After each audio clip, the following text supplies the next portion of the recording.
بسم الله العظيم القدرة والشان شديد البطش والبرهان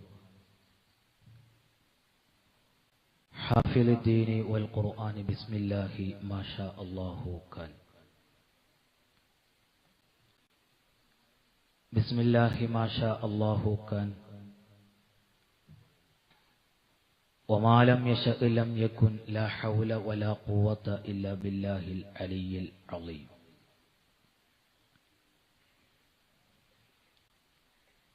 قال الله تعالى في القرآن المجيد: وإذا قيل لهم لا تفسدوا في الأرض قالوا إنما نحن مصلحون ألا إنهم هم المفسدون ولكن لا يشعرون. قال رسول الله صلى الله عليه وسلم: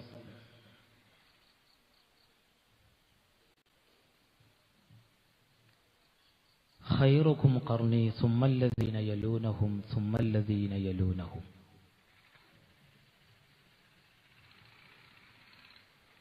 من الدين كشف العيب عن كل كاذب وعن كل بدعي أتى بالمصائب فلولا رجال المؤمنين لهدمت صوامع دين الله من كل جانب. الصلاة والسلام عليك يا رسول الله خذ بيدي قلت حيلتي يدركني يا حبيب الله.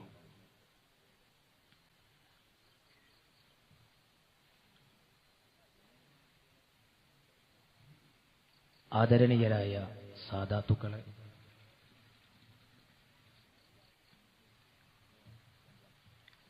ഈ വേദിയുടെ ഉദ്ഘാടന കർമ്മം നിർവഹിച്ച് നമ്മോട് സംസാരിച്ച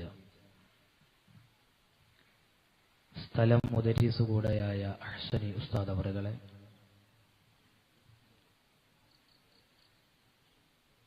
സ്റ്റേജിലും സദസ്സിലുമുള്ള ശ്രേഷ്ഠരായ ഉലമാക്കളെ,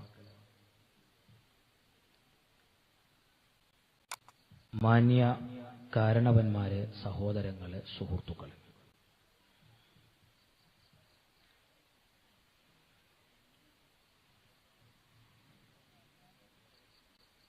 വർത്തമാനകാലത്ത് മാധ്യമങ്ങളും മീഡിയകളും ചർച്ച ചെയ്തുകൊണ്ടിരിക്കുന്ന രണ്ടു വിഷയങ്ങളാണ്. ഒന്ന് സൂഫിസം, മറ്റൊന്ന് സലഫിസം.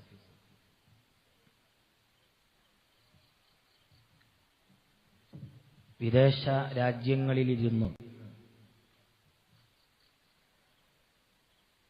നമ്മുടെ പ്രാസ്ഥാനിക ഔദ്യോഗിക മീഡിയ ചാനലിലൂടെ ഈ പരിപാടി ശ്രദ്ധിച്ചുകൊണ്ടിരിക്കുന്ന എല്ലാ സഹോദരങ്ങളെയും ഈ പരിപാടിയുടെ ആദ്യാവസാനം വരെ ശ്രദ്ധിക്കുന്നതിന് വേണ്ടി പ്രത്യേകം ഞാൻ ഓർമ്മപ്പെടുത്തുകയാണ്.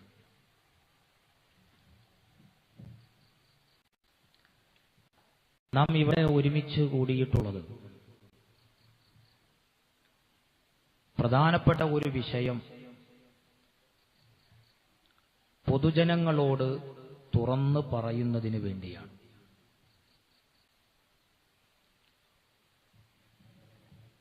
ഈ പരിപാടിക്ക് വേണ്ടി പോസ്റ്റർ അടിച്ചപ്പോൾ അതിന്റെ തലവാചകത്തിൽ നാം കൊടുത്തിരിക്കുന്നത് ഭീകര സൂഫികളോ സലഫികളോ എന്നതാണ്.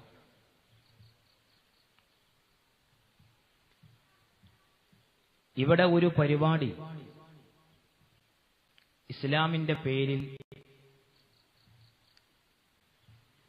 നമ്മുടെ നാടുകളിൽ പ്രവർത്തിച്ചുകൊണ്ടിരിക്കുന്ന ഒരു വിഭാഗം ആളുകൾ ഇവിടെ സംഘടിപ്പിക്കുകയുണ്ട്. ആ വിഭാഗം ആണ് വഹാബികൾ എന്ന് പറയുന്ന വിഭാഗം. ആ വിഭാഗത്തെയാണ് സലഫി എന്ന് അവർ പരിചയപ്പെടുത്തിക്കൊണ്ടിരിക്കുന്നത്. സത്യത്തിൽ 1920-കൾക്ക് ശേഷം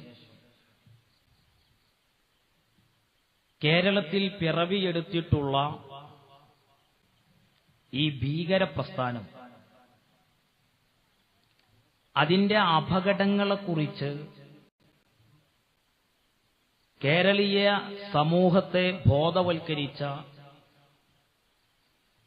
ഉലമാ നമുക്ക് മുമ്പേ കഴിഞ്ഞുപോയിട്ടുണ്ട്. മതരംഗത്ത് ചില അപശബ്ദങ്ങൾ ഉണ്ടായപ്പോഴാണ് പരിശുദ്ധ ഇസ്ലാം തെറ്റിദ്ധരിക്കാതിരിക്കാൻ ഇസ്ലാമിന്റെ യഥാർത്ഥ ആദർശം ജനങ്ങളെ ബോധ്യപ്പെടുത്താനും ഈ കടന്നുവന്ന പ്രസ്ഥാനം ഭീകര പ്രസ്ഥാനമാണെന്നും അത് ബിദഈ പ്രസ്ഥാനമാണെന്നും കേരളത്തിലെ പൊതുജനങ്ങളെ ബോധ്യപ്പെടുത്താനായിരുന്നു 1926-ൽ വരക്കൽ മുല്ലക്കോയ തങ്ങളുടെ നേതൃത്വത്തിൽ പാങ്ങിൽ അഹമ്മദ് കുട്ടി മുസ്ലിയാരെ പോലെയുള്ള ഉലമാ സമസ്ത കേരള ജംഇയ്യത്തുൽ ഉലമാ എന്ന പണ്ഡിത സംഘടന രൂപീകരിച്ചത്. അന്ന് ആ ഉലമാ കേരളീയ സമൂഹത്തോട് പറഞ്ഞത് എത്രമാത്രം ശരിയായിരുന്നു എന്നുള്ളത് എല്ലാവർക്കും ബോധ്യമാകുന്ന രീതിയിലാണ് വർത്തമാനകാലത്ത് കേരളത്തിൽ സലഫിസം ചർച്ച ചെയ്യപ്പെടുന്നത്. മുജാഹിദ് പ്രസ്ഥാനം എന്ന് നമ്മൾ വിളിക്കുന്ന ഈ വിഭാഗം ആളുകൾ അവരിന്ന് വിചാരണ ചെയ്യപ്പെടുന്ന നാളുകളിലാണ് ഉള്ളത്. ഈ അടുത്ത കാലത്തായി കേരളത്തിൽ 10-21 ചെറുപ്പക്കാരെ, ദമ്പതികളടക്കം യുവതീ യുവാക്കളെ കാണാതായി. ആ കാണാതായ ചെറുപ്പക്കാരും ചെറുപ്പക്കാരികളും അവരെങ്ങോട്ടാണ് പോയത്? അതിനെക്കുറിച്ചുള്ള അന്വേഷണങ്ങൾ നടക്കുകയാണ്. പറയപ്പെടുന്നത് ലോകത്തെ ഭീകര പ്രസ്ഥാനമായി വളർന്നുകൊണ്ടിരിക്കുന്ന IS എന്ന് പറയുന്ന സംഘടനയിൽ ചേരാൻ വേണ്ടി പോയി എന്നതാണ്. കാസർഗോഡ് ജില്ലയിലെ പടന്ന, തൃക്കരിപ്പൂര് ഭാഗങ്ങളിലും പാലക്കാട് ജില്ലയിലെ ചില ഭാഗങ്ങളിലൊന്നും കേരള ജില്ലകളിൽ നിന്നെല്ലാം ചെറുപ്പക്കാരിങ്ങനെ കാണാതെ പോയിട്ടുണ്ട്. ഇവരെന്തിനാണ് ഈ നാട് വിട്ട് മറ്റൊരു നാട്ടിൽ പോയിട്ടുള്ളത്? കിട്ടിയ മെസ്സേജ് ശരിയാണെങ്കിൽ സ്വർഗരാജ്യത്തിലേക്കാണത്രേ അവർ പോയിട്ടുള്ളത്. ഇനി അതും മാത്രമല്ല, ഈ ആളുകൾക്ക് ഇങ്ങനെ പോകാൻ പ്രചോദനമായിട്ടുള്ളത് മുജാഹിദ് പള്ളികളിലെ ഇമാമുമാരുടെ ഖുർആൻ പ്രഭാഷണങ്ങളാണ് അതിന്റെ കാരണം എന്നതാണ് വയനാടിലെ കമ്പളക്കാടിലെ ഒരു സലഫി നേതാവിനെ അറസ്റ്റ് ചെയ്തതിലൂടെ കേരള സമൂഹം വായിച്ചത്. ഇവിടെ ഒരു കാര്യം ഞങ്ങൾ തുറന്നു പറയുകയാണ്. ഈ പ്രസ്ഥാനം ഇസ്ലാമിന്റെ പേരിൽ പ്രവർത്തിക്കുന്നത് ഇനിയും നമുക്ക് സമ്മതിച്ചുകൂടാ. അപകടകരമാണ് ഈ പ്രസ്ഥാനം. അത് വളരെ വ്യക്തമായി ഈ പ്രസ്ഥാനം പിന്നിട്ട വഴികളെക്കുറിച്ചുള്ള ഒരു അന്വേഷണം. മാലയും മൗലൂദും അവിടെ നിൽക്കട്ടെ, ഉറുക്ക് കെട്ടണോ വേണ്ടയോ എന്നുള്ളത് മുജാഹിദ് ചെയ്യണ്ട, അതെല്ലാം അവിടെ നിൽക്കട്ടെ. ഈ സംഘടന ഒരു മുസ്ലിം പ്രസ്ഥാനമാണോ, ഇസ്ലാമിന് വേണ്ടിയാണ് പ്രവർത്തിക്കുന്നത് എന്നതാണ് ഞങ്ങൾ ഇവിടെ ചർച്ചക്ക് കൊണ്ടുവരുന്നത്. അതിന് ഞാൻ ആദ്യം എന്റെ സഹോദരങ്ങളോട് ഈ പ്രസ്ഥാനത്തെ വായിക്കുമ്പോൾ ആദ്യമായി നമ്മൾ ഓർക്കേണ്ട ഒരു കാര്യം, എന്റെ സദസ്സിൽ സ്റ്റുഡൻസ് ഉണ്ട്. NBS പുറത്തിറക്കിയിരിക്കുന്ന ഇംഗ്ലീഷ് മലയാളം നിഘണ്ടു വിപണിയിലുണ്ട്. സി മാധവൻ പിള്ളയാണ് എഴുതിയിട്ടുള്ളത്. മുസ്ലിം ജമാഅത്തിന്റെ സംസ്ഥാന സെക്രട്ടറി അല്ല, പ്രസിഡന്റും അല്ല, SYSന്റെ മെമ്പറല്ല, സമസ്തന്റെ മുഷാവർ അംഗമല്ല. ഈ സി മാധവൻ പിള്ള എഴുതിയിട്ടുള്ള ഈ ഇംഗ്ലീഷ് മലയാളം ഡിക്ഷണറിയിൽ എന്നെ കേട്ടു നിൽക്കുന്ന ISMന്റെ പിള്ളേര് കേൾക്കി,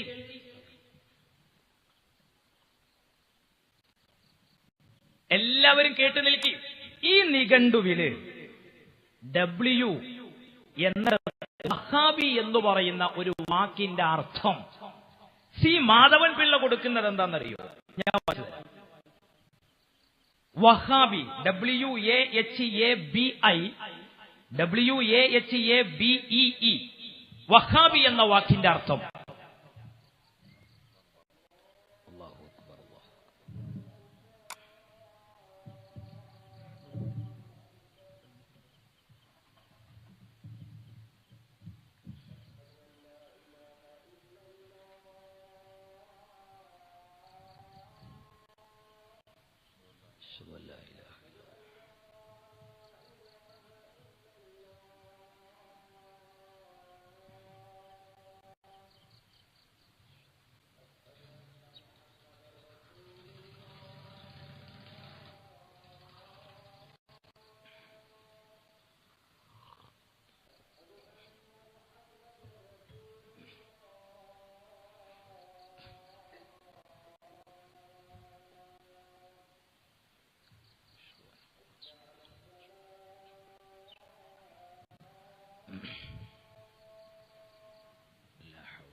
അല്ലാഹു അക്ബർ അല്ലാഹു അക്ബർ.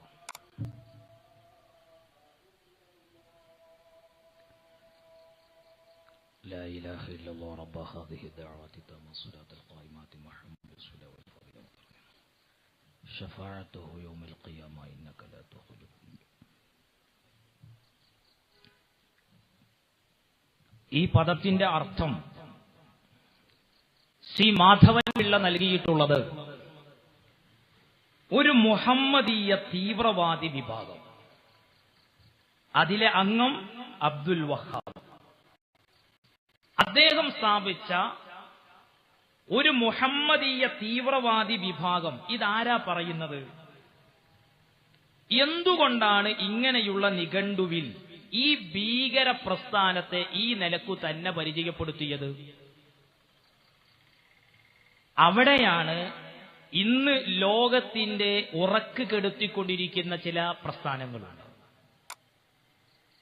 അത് IS ആവട്ടെ, അഷബാബാവട്ടെ, അബൂ സയ്യാഫ് ആവട്ടെ, ഹിസ്ബുൽ മുജാഹിദീൻ ആകട്ടെ, ഹർക്കത്തുൽ മുജാഹിദീൻ ആകട്ടെ, തൗഹീദ് ആൻഡ് ജിഹാദ് ആകട്ടെ, അന്നുസ്ര ഫ്രണ്ട് ആവട്ടെ, അൽഖ്വാദയാവട്ടെ, താലിബാൻ ആകട്ടെ, കേട്ട് കേൾവിയുള്ളതും കേൾവിയില്ലാത്തതുമായ ഇത്തരം സംഘടനകൾ ലോകത്ത് സൃഷ്ടിച്ചുകൊണ്ടിരിക്കുന്ന തോന്നിയാസം, ആ തോന്നിയാസത്തിന്റെ തനി പതിപ്പുകളാണ് കേരളത്തിലെ സലഫിസം. ഇത് ഞങ്ങൾ വെറുതെ എന്തെങ്കിലും പറയല്ല. ഇവിടെ നിങ്ങൾ ആലോചിച്ച് നോക്കുക, 1991 മുതൽ ബോംബെ ആസ്ഥാനമായി പ്രവർത്തിച്ചുകൊണ്ടിരിക്കുന്ന IRF, ഇസ്ലാമിക് റിസർച്ച് ഫൗണ്ടേഷൻ, ആരാണത് നയിച്ചുകൊണ്ടിരിക്കുന്നത്? സാക്കിർ നായിക്. അതിന്റെ ഇടയ്ക്ക് നമ്മുടെ പ്രവർത്തകർ നിങ്ങളെ സമീപിക്കുമ്പോൾ, ഇത് വളരെ പെട്ടെന്നുണ്ടാക്കിയ ഒരു പരിപാടി ആയതുകൊണ്ട് എല്ലാവരും നല്ലവണ്ണം സഹായിക്കണം. ആദർശ സമ്മേളനങ്ങൾ ഒരുപക്ഷെ ഇനിയും ധാരാളം നമ്മുടെ ഈ പ്രദേശത്ത് സംഘടിപ്പിക്കേണ്ടി വരും. എല്ലാവരും കാര്യമായിട്ട് തന്നെ സഹകരിക്കണമെന്ന് ഓർമ്മപ്പെടുത്തുകയാണ് ഇൻഷാ അല്ലാഹ്.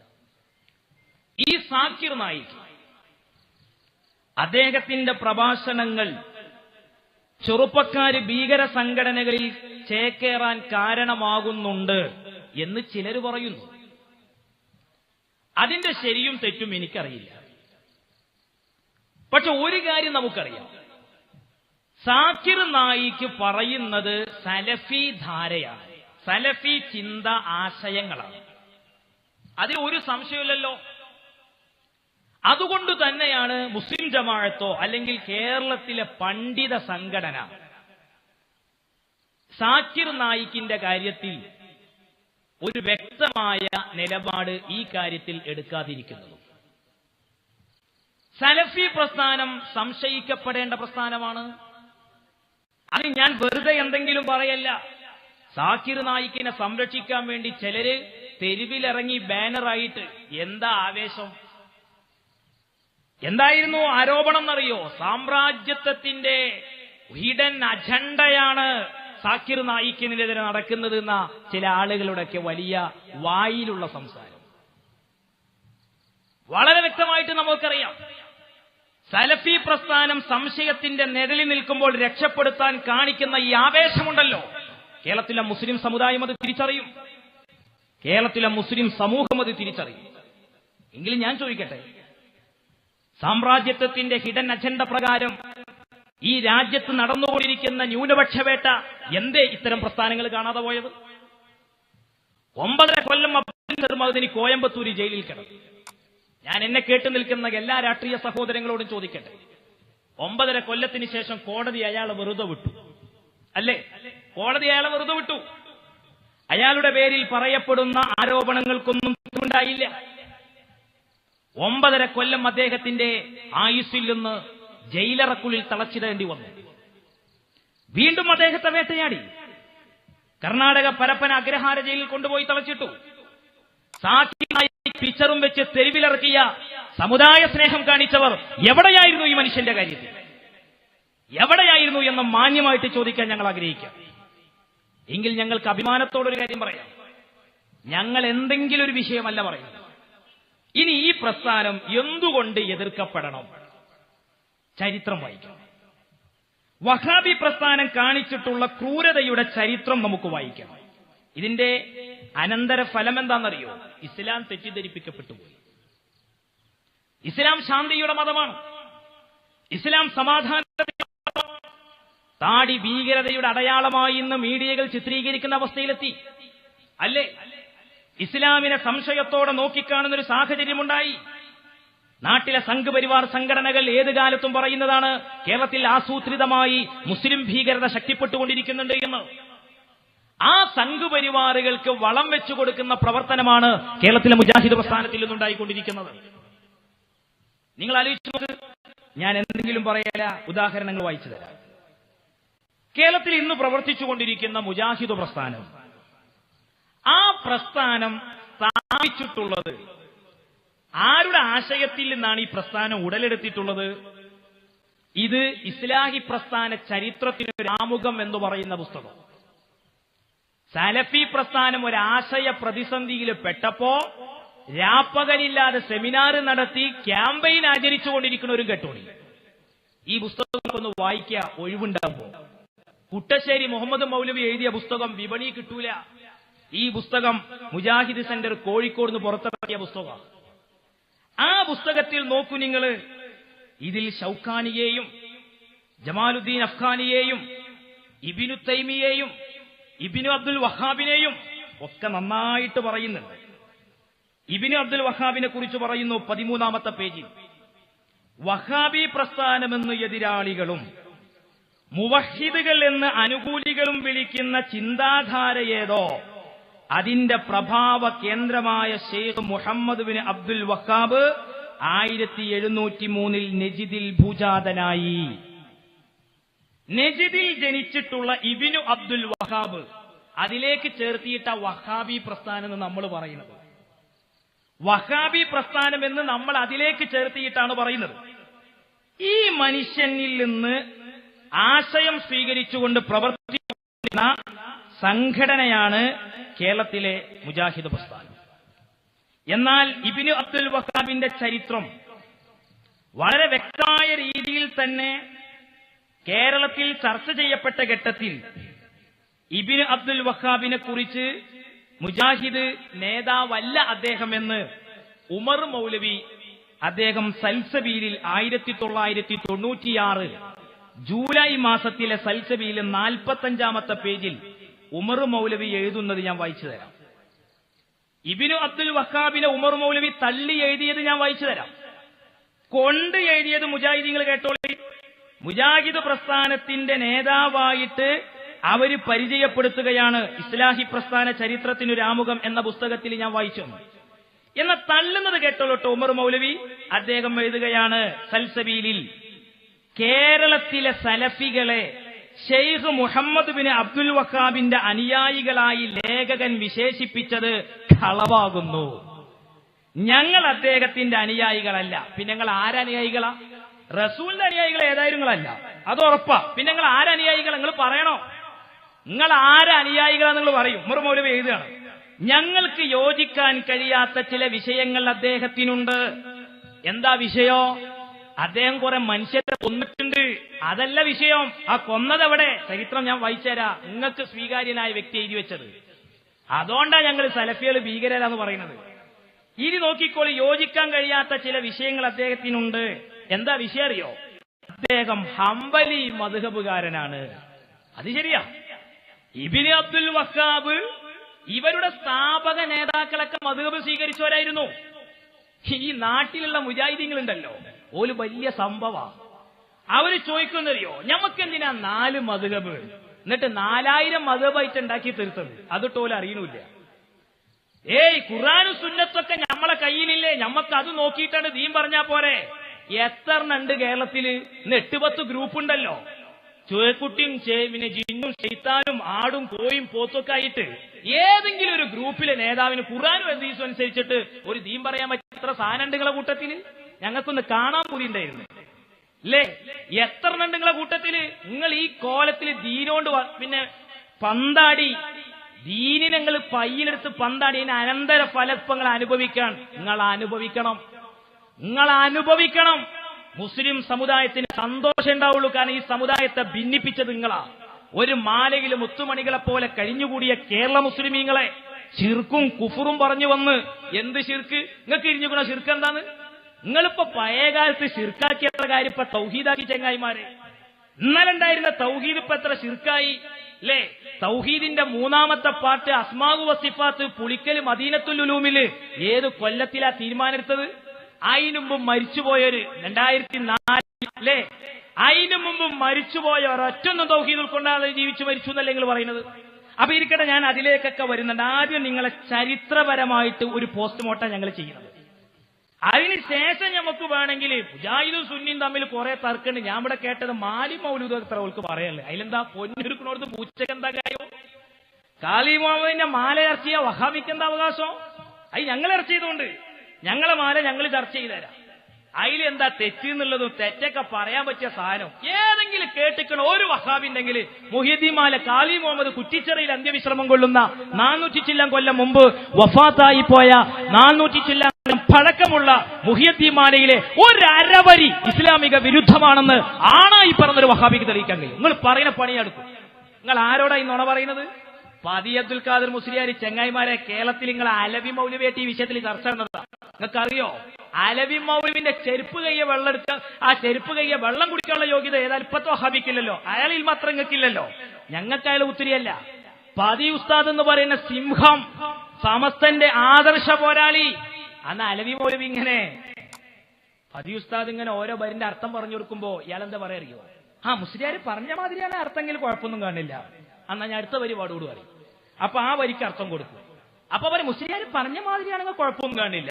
എന്നാ മുസ്ലിയാർ പറഞ്ഞ മാതിരി കേട്ടാ മതി നമ്മളെ മാലാണ്. അന്ന് തീർന്നതാ. എന്നിട്ട് ഇപ്പൊ ഓരോന്ന് വന്ന് പൊക്കി വെക്കുക. മുഹ്യിദ്ദീൻ അങ്ങനെ കുഴപ്പം ഇങ്ങനെ കുഴപ്പം. കാളി മുഹമ്മദിന് തിരിയാത്ത കുഴപ്പം തിരിയാൻ പറ്റിയ ചക്കരമുത്തുകളുങ്ങള്, നല്ല സാധനങ്ങളും. ഇനി കേട്ടോളിങ്ങള്, ഇതിൽ ഇയാൾ പറയുന്നറിയോ, ഹംബലി മദ്ഹബുകാരനാണ് എന്നത് തന്നെ ഒരു പ്രധാന വിഷയം. ഇതിലിപ്പോ ഉമർ മൗലവി എന്ത് ചെയ്തു? ഇബ്നു അബ്ദുൽ വഹാബ് ഞങ്ങളുടെ നേതാവായിട്ട് പരിചയപ്പെടുത്തുന്നില്ല എന്ന് പറഞ്ഞു. എന്നാ കേട്ടോളിയും വിചിന്തനം. 2012 നവംബർ കേട്ടോളി, മുജാഹിദീങ്ങൾ കേട്ടോളി. നിങ്ങൾ കുടുങ്ങും. കൊണ്ടാലും പിന്നെ തള്ളിയാലും കുടുങ്ങും, കൊണ്ടാലും കുടുങ്ങും. എങ്ങനെ നിങ്ങൾ കുടുങ്ങും? പോയി അയലുമ്പ കയറി മാതിരി അങ്ങട്ടുമില്ല അങ്ങട്ടുമില്ല. അവിടേക്ക് നിങ്ങൾ വായിച്ചേരാ. ഇതിന് നോക്കി നിങ്ങൾ ഇബ്നു അബ്ദുൽ വഹാബിനെ കുറിച്ച് വിചിന്തനം എഴുതുകയാണ്. കേരള മുസ്ലിം നവോത്ഥാന ചരിത്രം വസ്തുനിഷ്ഠമായി വിശകലനത്തിന് വിധേയമാക്കുമ്പോൾ ആധുനിക മുസ്ലിം നവോത്ഥാനത്തിന്റെ രാജശില്പിയായ മുഹമ്മദ് ബിൻ അബ്ദുൽ വഹാബിനെ വായിക്കുന്നത് ഏറെ പ്രസക്തമായിരിക്കും. 18ാം നൂറ്റാണ്ട് കണ്ട ഏറ്റവും വലിയ മുജദ്ദിദായിരുന്നു മുഹമ്മദ് ബിൻ അബ്ദുൽ വഹാബ്. 18ാം നൂറ്റാണ്ടിലെ മുജദ്ദിദായിട്ടാണ് 2012 വിചിന്തനം മുഹമ്മദ് ബിൻ അബ്ദുൽ വഹാബിനെ പെടുത്തുന്നത്. ആരായിരുന്നു ഈ ഇബ്നു അബ്ദുൽ വഹാബ്? ഇനി അതാണല്ലോ നോക്കേണ്ടത്. ഈ അബ്ദുൽ വഹാബിന്റെ ആശയം അത് എത്രമാത്രം ഭീകരമായിരുന്നു എന്നുള്ളത് സഹോദരങ്ങൾ കേട്ടോളൂ. ഞാൻ 1-2 ഉദാഹരണങ്ങൾ പറയാം. ഇത് ഈ മൊയ്തു മൗലവി എഴുതിയിട്ടുള്ള ഇന്ത്യൻ മുസ്ലിമീങ്ങളും സ്വാതന്ത്ര്യ പ്രസ്ഥാനവും എന്ന് പറയുന്ന പുസ്തകം. ഇതൊക്കെ കേരളത്തിൽ ചർച്ച നടക്കട്ടെ. ഓൺലൈനിൽ നിന്നിട്ട് കുറെ വഹാബി ഇരുന്ന് കേൾക്കേണ്ട പരിപാടി എനിക്ക് നല്ലോ അറിയാം. നിങ്ങൾ നല്ല കേൾക്കിങ്ങള്. ഈ പുസ്തകം പുറത്തിറക്കിയിരിക്കുന്നത് പ്രസാദനം അൽഹുദ ബുക്ക് സ്റ്റാൾ, മസ്ജിദ് ബസാർ, കോഴിക്കോട്. ആരാണ് ഈ പുസ്തകം എഴുതിയിരിക്കുന്നത്? ഈ മൊയ്തു മൗലവി. ഇനി ഞാൻ പുസ്തകത്തിലെ ചില പേജുകൾ വായിക്കുകയാണ്. സലഫികൾ ഭീകരരോന്നല്ലേ ഞങ്ങൾ പോസ്റ്ററിൽ വെച്ചത്? വെറുതെ വെച്ചതല്ല, നുണ പറഞ്ഞതല്ല. ഈ സംഘടന എന്താണുള്ളത്? ആ സംഘടനയിൽ പെട്ടുപോയവരും കേട്ടോളി, ആ സംഘടനയ്ക്ക് വേണ്ടിയിട്ട് ജീവാർപ്പണം ചെയ്യുന്നവരും കേട്ടോളി. വഹാബി പ്രസ്ഥാനം 61-ാം പേജ്. ഇതിൽ പറയട്ടോ ഈ മൊയ്തു മൗലവി, വഹാബി എന്ന അറബി പദം ഭാരതീയ ഭാഷകളുടെ നിഘണ്ടുവിൽ 19-ാം നൂറ്റാണ്ടിലാണ് സ്ഥലം പിടിച്ചത്. അതൊരു ഇസ്ലാമിക മതപരമായ പ്രസ്ഥാനമാണ്. എന്നാൽ അതുമൂലം ലക്ഷക്കണക്കിനുള്ള ആളുകളുടെ ജീവനും കോടാനുകോടി പണവും വ്യയം ചെയ്താൽ പോലും സമ്പാദിക്കാൻ കഴിയാത്ത വമ്പിച്ച നേട്ടം ഉണ്ടായിട്ടുണ്ട്. ഈ പ്രസ്ഥാനത്തിന്റെ ജനയിതാവ് നജിദിലെ മഹാപണ്ഡിതനായ അബ്ദുൽ വഹാബിന്റെ പുത്രൻ ഷെയ്ഖ് മുഹമ്മദ് അവറുകളായിരുന്നു. ഇങ്ങനെ അദ്ദേഹത്തെ കുറിച്ച് പരിചയപ്പെടുത്തി വരികയാണ്. ഇനി നജിദിനെ കുറിച്ച് പറയുന്ന ഭാഗത്ത്, യാതൊരു പരിഷ്കാരവും നാഗരികതയും ഇല്ലാത്ത സംസ്ഥാനമായിരുന്നു നജിദ്. അത് ആഭ്യന്തര കലഹങ്ങളുടെയും അരാജകത്വത്തിന്റെയും സങ്കേതമായിരുന്നു. ഓരോ ഗ്രാമത്തിനും പ്രത്യേകം ഗ്രാമത്തലവന്മാരുണ്ടായിരുന്നു. ചില ഗ്രാമങ്ങളിൽ 2 വീതവും. അല്ലാമ മുഹമ്മദ് അബ്ദുൽ വഹാബ് ഇങ്ങനെയുള്ള ഒരു പ്രദേശത്താണ് തന്റെ സാംസ്കാരിക പ്രസ്ഥാനത്തിന്റെ പരിപാടികൾ നടപ്പാക്കാനായി രംഗപ്രവേശനം ചെയ്തത്. വെറും പ്രബോധനം കൊണ്ടും വിജയസാധ്യത വിരളമാണെന്ന് കണ്ടപ്പോൾ അജ്ഞാനം, സഹകരണവും യോജിപ്പും ഇല്ലാതെ കിടക്കുന്ന ചെറു സ്റ്റേറ്റുകളെ സംഘടിപ്പിക്കാനും പൂർണ്ണ സ്വാതന്ത്ര്യമുള്ള ഒരു അതീശ ഗവൺമെന്റിന് രൂപം നൽകാനും മുതിർന്നു. അങ്ങനെ നജിദിൽ ഇബ്നു അബ്ദുൽ വഹാബ് കാണിക്കുന്ന രീതികൾ കണ്ടോളൂ. ഇതെന്തിനാ വായിക്കണറിയോ? എന്റെ സദസ്സിൽ പഠിച്ചുകൊണ്ടിരിക്കുന്ന മുത്തഅല്ലിമീങ്ങളുണ്ട്. പണ്ടുകാലം ഇപ്പൊ നമ്മൾ ഏറ്റവും അധികം വഹാബിസം പൊതുസമൂഹത്തെ പരിചയപ്പെടുത്തി കൊടുക്കുമ്പോ വഹാബിസത്തിന്റെ ചരിത്രം പറയുന്നത് ഇപ്പൊ അതാണ്. ഈ പരിപാടി കേൾക്കട്ടെ എല്ലാ ദാനാജാതി മതസ്ഥരും. എന്നെ കേൾക്കുന്ന ഹിന്ദുക്കൾ ഉണ്ടെങ്കിൽ തെറ്റിദ്ധരിക്കരുത്. ഇസ്ലാമിനെ മനസ്സിലാക്കേണ്ട KNM-ൽ നിന്നല്ല, ഇസ്ലാമിനെ മനസ്സിലാക്കേണ്ടത് ജമാഅത്തെ ഇസ്ലാമിയിൽ നിന്നല്ല. ചിലര് ജമാഅത്ത് ഇസ്ലാമിനെ എതിർക്കാവും. എന്തേ കാരണോ? അത് വേറൊരു രാഷ്ട്രീയ സംഘടന ആയതുകൊണ്ട് എതിർക്കാൻ എല്ലാവരും ഉണ്ട്. എന്നാ മുജാഹിദിനെ എതിർക്കുന്ന കാര്യത്തിലുണ്ടോ? ജമാഅത്തെ ഇസ്ലാമി 1940 വന്നു അല്ലേ? എന്തായിരുന്നു ജമാഅത്തെ ഇസ്ലാമിന്റെ ആശയം? ഇന്ത്യന്റെ ഗവൺമെന്റ് താകൂത്ത് ഗവൺമെന്റ് ആണ്, പൈശാചിക ഭരണമാണ് ഇവിടെ ഉള്ളത്, വോട്ട് ചെയ്യാൻ പാടില്ല, തെരഞ്ഞെടുപ്പിൽ മത്സരിക്കാൻ പാടില്ല. പോളിംഗ് ബൂത്തിന്റെ ഒക്കെ നാലകലത്ത് പോകുമ്പോ ചിറുക്ക് മണത്തിരുന്ന കാലുണ്ടായിരുന്നു. ആധുനിക സോൾഡാറ്റി കുട്ടികൾ പഠിക്കും. ജമാഅത്തെ ഇസ്ലാമിയുടെ ആ കഴിഞ്ഞകാല ചരിത്രം 50ാം വാർഷികത്തിന്റെ പതിപ്പ് കിട്ടും പ്രബോധനത്തിന്റെ. അതൊന്ന് വായിച്ചാണ്ടി. അതിൽ കാണാ സിമി രൂപീകരിച്ച കഥയൊക്കെ. ഇപ്പത്തെ സോൾഡാറ്റിക്കാരെന്താ പറയാറിയോ? ഇന്ത്യയിലെ നിരോധന പ്രസ്ഥാനമായ സിമിയായിട്ട് ഇന്ത്യയിൽ പ്രവർത്തിച്ചുകൊണ്ടിരിക്കുന്ന ജമാഅത്തെ ഇസ്ലാമിക്ക് ഒരു പങ്കുമില്ല. 50ാം വാർഷിക പ്രബോധനത്തിന്റെ പതിപ്പ് വായിക്കണോ സോൾഡാറ്റിക്കാരെ? എന്നിട്ട് നിങ്ങൾ നിഷേധിക്കത്. ആരായിരുന്നു സിമിയുടെ രൂപീകരണത്തിൽ പങ്കെടുത്തത് അറിയോ? കേരള ജമാഅത്തെ ഇസ്ലാമിയുടെ അമീറായിരുന്നു പങ്കെടുത്തത്. ആ സിമി ഇറക്കിയൊരു പ്രമേയമുണ്ട് ഇവിടെ, ഇന്ത്യയുടെ മോചനം ഇസ്ലാമിലൂടെ. അതിന് ബദൽ പ്രമേയം ഇറക്കി ഇവിടെ RSSകാര്. എന്തിറക്കിയറിയോ? ഇസ്ലാമിന്റെ അന്ത്യം ഇന്ത്യയിൽ തന്നെ എന്ന് പറഞ്ഞിട്ട്. ആ ജമാഅത്തെ ഇസ്ലാമി അപകടകാരിയാണെന്ന് സമസ്ത കേരള ജംഇയ്യത്തുൽ ഉലമ മുന്നറിയിപ്പ് നൽകി. അതേപോലെയുള്ള ഒരു ഭീകര സംഘടന തന്നെയാണ് സലഫിസം എന്ന് ഞാൻ വെറുതെ പറയല്ല, കേട്ടോളി. നജിദിന്റെ ചരിത്രമാണ് പറയുന്നത്. അങ്ങനെ ഈ ഉദ്യമം സാധ്യമാകണമെങ്കിൽ രാഷ്ട്രീയ പരിപാടികൾ കൂടിയുള്ള ഒരു പ്രസ്ഥാനം വേണമെന്ന് അദ്ദേഹത്തിന് തോന്നി. ആർക്ക്? ഇബ്നു അബ്ദുൽ വഹാബിന്. നജിദിന്റെ തെക്കുവശമുള്ള ഒരു ചെറുഗ്രാമമായ ദർഇയയിലെ അമീർ മുഹമ്മദ് ബിൻ സഊദ് ഷെയ്ഖിന്റെ ആഹ്വാനം സ്വീകരിച്ച് തന്റെ ശക്തി മുഴുവനും സാംസ്കാരിക സംഘടനകൾ സ്ഥാപിക്കാൻ ഉപയോഗിച്ചു. അദ്ദേഹം ഷെയ്ഖിന്റെ സഹപ്രവർത്തകനും സഹായിയുമായി തീർന്നു. ഇതോടുകൂടി ഷെയ്ഖിന്റെ ചിന്താഗതി അദ്ദേഹത്തിന്റെ മനസ്സിൽ സ്ഥലം പിടിച്ചു. ചുറ്റുപാടുമുള്ള സ്റ്റേറ്റുകളുടെ നേരെ കണ്ണോടിച്ചു. അങ്ങനെ ചുരുക്കി പറയുകയാണെങ്കിൽ നജിദിലെ സന്നദ്ധ ഭടന്മാർ പ്രബോധനത്തിന് വേണ്ടി ഹിജാസിൽ പ്രവേശിച്ചു. ഇനി കേട്ടോളിട്ടോ, ഇനി മുതലുള്ള വരി കേട്ടോളി. എന്നാൽ ഹറാമിയ മതപണ്ഡിതന്മാർക്ക് അതൊട്ടും സഹിക്കാൻ കഴിഞ്ഞില്ല. അവർ മക്ക ഷരീഫിന്റെ ആസ്ഥാനത്ത് ആവലാതി ബോധിപ്പിച്ചു. വർഷം 1162 നജിദികൾക്ക് ഹിജാസിൽ പ്രവേശിക്കാനില്ലെന്ന് ഷരീഫ് കൽപ്പിച്ചു. അതോടുകൂടി നജിദികൾക്ക് ഹജ്ജ് കർമ്മം നിർവഹിക്കാൻ കഴിയാതെ വന്നു. നജിദിലെ ഭരണകർത്താക്കൾ ഹിജാസിലേക്കുള്ള മാർഗതടസ്സം നീക്കാനായി ബുദ്ധിപൂർവം പ്രവർത്തിച്ചു. അവർ ഇറാഖിന്റെ നേരെ തിരിഞ്ഞു. ഷരീഫിന് സാമ്പത്തിക കുഴപ്പമുണ്ടാക്കാനായി വ്യാപാര സംഘങ്ങളെ കൊള്ളയടിക്കാൻ തുടങ്ങി. IS ചെയ്തുകൊണ്ടിരിക്കുന്ന തോന്നിയാസത്തിന്റെ ആരുടെ പകർപ്പാ നിങ്ങൾ മനസ്സിലാക്കി? കൊള്ളയടിക്കാൻ തുടങ്ങി. അത് പിന്നെ മാരകായുധങ്ങൾ ഉപയോഗിച്ച് മാർഗതടസ്സം നീക്കുന്നത് ഉചിതമല്ലെന്ന് അവർക്ക് തോന്നി. അതുകൊണ്ട് പൊന്നും വെള്ളിയും കൊണ്ടുള്ള സമരമാണ് അവർ തൊടുത്തുവിട്ടത്. ഇങ്ങനെ പറഞ്ഞ് ഈ പുസ്തകത്തിൽ വളരെ വിശാലമായിട്ട് പറയുന്നുണ്ട്. നോക്കൂ നിങ്ങൾ, നജിദികളുടെ തീഷ്ണതയുള്ള വാദഗതിയോട് ഹറമിലെ ഉലമാക്കൾക്ക് യോജിക്കാൻ കഴിഞ്ഞില്ല. അവർ വീണ്ടും ഷരീഫിനെ സമീപിച്ചു. ഷരീഫ് ഒരിക്കൽ കൂടി നജിദികൾക്ക് ഹിജാസിൽ പ്രവേശിക്കാൻ പാടില്ലെന്ന് ഉത്തരവ് ഉറപ്പിച്ചു. നജിദികൾ പഴയപടി സാമ്പത്തിക ഉപരോധത്തിന് തുനിഞ്ഞു. ഇറാൻ വ്യാപാര സംഘങ്ങളെ അലോരസപ്പെടുത്താൻ തുടങ്ങി. എന്നാൽ ഇത്തവണ ഈ തീപ്പൊരികൾ മധ്യ ഇറാഖിലും ഇറാനിലും എത്തി. തൗഹീദിന്റെ പേരിൽ ജനങ്ങളെ കൊല്ലണമെന്ന് മുറവിളി മുഴക്കിയവരാണ്. ഇന്ന് IS ജനങ്ങളെ കൊന്നുകൊണ്ടിരിക്കുന്നത് ഖിലാഫത്തിന്റെ പേരിലാണ്. നിങ്ങൾ ചിന്തിക്കും, ആർക്കാ സ്വർഗം? അല്ലാഹു അക്ബർ എന്ന മന്ത്രം മുരുപെടുന്ന മുസൽമാനും തോളോട് തോളിൽ ജീവിച്ചു. അതാ മമ്പറം തങ്ങളുടെ ചരിത്രം അല്ലേ? വെളിയങ്കോട് ഉമർഖാലി ഒരു മാപ്പിള ലുക്കിലല്ലല്ലോ ഈ നൃത്തം. എന്തെങ്കിലും പ്രശ്നം ഉണ്ടോ? ഏതായാലും നമുക്കത് പോയിട്ട് തിരിച്ചു വരാൻ വിചാരിച്ചു. ഇത് ഉണ്ടായതാ, വെറുതെ പറയല്ല. ഇത് വെറുതെ പറയല്ല, കേരളത്തിലുണ്ടായതാ. അങ്ങനെ എന്ത് ചെയ്തറിയോ? ഇവരവിടെ പോയി. ഇവര് പോലീസുകാരെ കണ്ടപ്പോൾ ഈ ചെറുപ്പക്കാരെന്ത് ചെയ്താൽ നിങ്ങള് ഭയങ്കര ആകാശത്തൊക്കെ അങ്ങനെ ഉയർത്തിയിട്ടേ മക്കാമിലെ വഹാബികളെ, വഹാബിന്ന് പോലീസിനും അറിയില്ലായിരുന്നു. തിരിച്ചു വന്നപ്പോണ്ട് കമ്പിപ്പാരിയും പിക്കാസും കൊണ്ട് ഇങ്ങനെ മക്കാമ് പൊളിക്കുക, പിടിച്ചു വണ്ടി കിട്ടും. ആരെ? ശാന്തപ്രസ്ഥാനം, സമാധാനത്തിന്റെ വെള്ളരിപ്രാവുകളെ. ആ സമാധാനത്തിന്റെ വെള്ളരിപ്രാവുകളെ പോലീസുകാരിങ്ങനെ നേരെ വണ്ടി കണ്ടിട്ട്. ഞാൻ ചോദിക്കട്ടെ, ആ രാത്രിയിൽ ഈ വർഗത്തന്ന് പിടിച്ചില്ലായിരുന്നെങ്കിൽ കേരളത്തിലൊരു വർഗീയത ഉണ്ടാകുമായിരുന്നോ? കേരളത്തിലൊരു വർഗീയ കലാപം ഉണ്ടാകുമായിരുന്നോ? ആരാ പ്രശ്നം സൃഷ്ടിക്കുന്നത്? നിങ്ങളില്ലാന്ന് പറയും. തെളിവാക്കങ്ങളെ ഊരമ വെച്ചിട്ട് തരും ഞങ്ങൾ. നിങ്ങളില്ലാന്ന് പറയും. ഇത് വളരെ ഗൗരവത്തിൽ നമ്മൾ ചിന്തിക്കേണ്ടതാണ്. ഇസ്ലാം അവിടെ തെറ്റിദ്ധരിക്കപ്പെടുന്നത്. എന്നിട്ട് ഇയാൾ പറയാ നാട്ടിലെ പ്രശ്നം തീരും, ജാറം പൊളിച്ചാൽ മതി. അനുയായികൾക്ക് ഉമ്മർ മൗലവിയുടെ നിർദ്ദേശം. ഈ സംഘടന ഭീകര സംഘടനയാണെന്ന് ആർക്ക് പറയാൻ കഴിയും? ഇനി നിങ്ങൾ തീർന്നില്ല സുഹൃത്തുക്കളെ. എന്നിട്ട് ഇയാൾ പറയുന്ന കേട്ടോളി, കുറെ സുന്നികൾക്കുണ്ട് മുജാഹിദ് വലിയ കുഴപ്പമില്ല എന്ന് തോന്നുന്നത്. ഓല് കേട്ടോളി, ഞാൻ അടുത്ത പരി ഓല കേൾക്കണ്ട കേട്ടോ. എന്താ കുഴപ്പം? അതല്ലെങ്കിൽ ഏപ്പിക്കാർക്ക് കുറച്ച് സ്ട്രോങ് അധികം. എന്തിന് ഈ ആദർശം പറയുന്നില്ലല്ലേ? ഞങ്ങൾ അതിനായിട്ട് പഠിച്ചതാ. ഞങ്ങൾ അസമൂലിരുന്ന ആദർശം കിട്ടിയ ആൾക്കാരാണ്. ഞങ്ങൾ ബരക്കൽ മുള്ളക്കോയ തങ്ങൾ ഞങ്ങൾ ആദർശം പഠിപ്പിച്ചതാ. മമ്പർ പാപ്പ പഠിപ്പിച്ച ആദർശം ഞങ്ങളിട്ടുള്ളത്. ഞങ്ങൾക്ക് ഇതിൽ വെള്ളം ചെറുക്കലും നടക്കൂല. മുജാഹിദിനോട് വിട്ടുവീഴ്ച വേണമെന്നല്ലേ? അല്ലേ?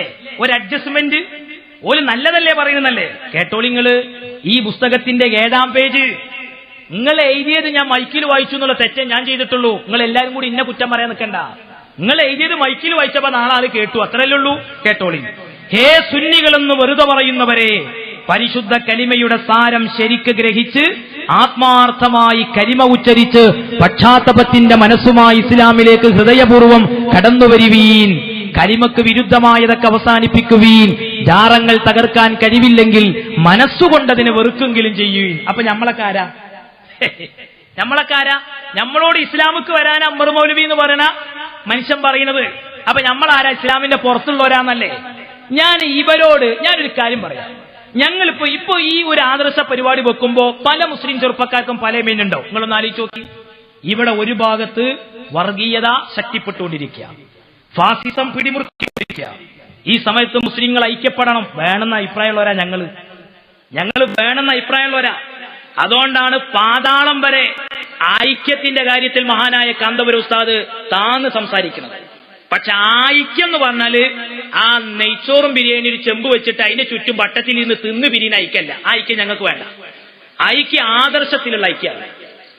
ഇവിടെ നിങ്ങൾ ആലോചിച്ച് മുസ്ലിമീങ്ങൾ, സുന്നികളായ മുസ്ലിമീങ്ങൾ കാഫറുകളാണെന്നും ഓരോട് ഷഹാദത്ത് കലിമ ചൊല്ലിയിട്ട് മുസ്ലിമാകാൻ ഈ എഴുതിയ ഉമർ മൗലവിയുടെ പുസ്തകത്തിലെ ആശയം ആത്മാർത്ഥതയാണെങ്കിൽ ഞാൻ എന്നെ കേട്ട് നിൽക്കണ മുജാഹിദീങ്ങളോട് ചോദിക്കട്ടെ, നിങ്ങൾ കല്യാണം കഴിക്കുമ്പോൾ സുന്നികളെ കെട്ടില്ലല്ലോ കുട്ടികളെ?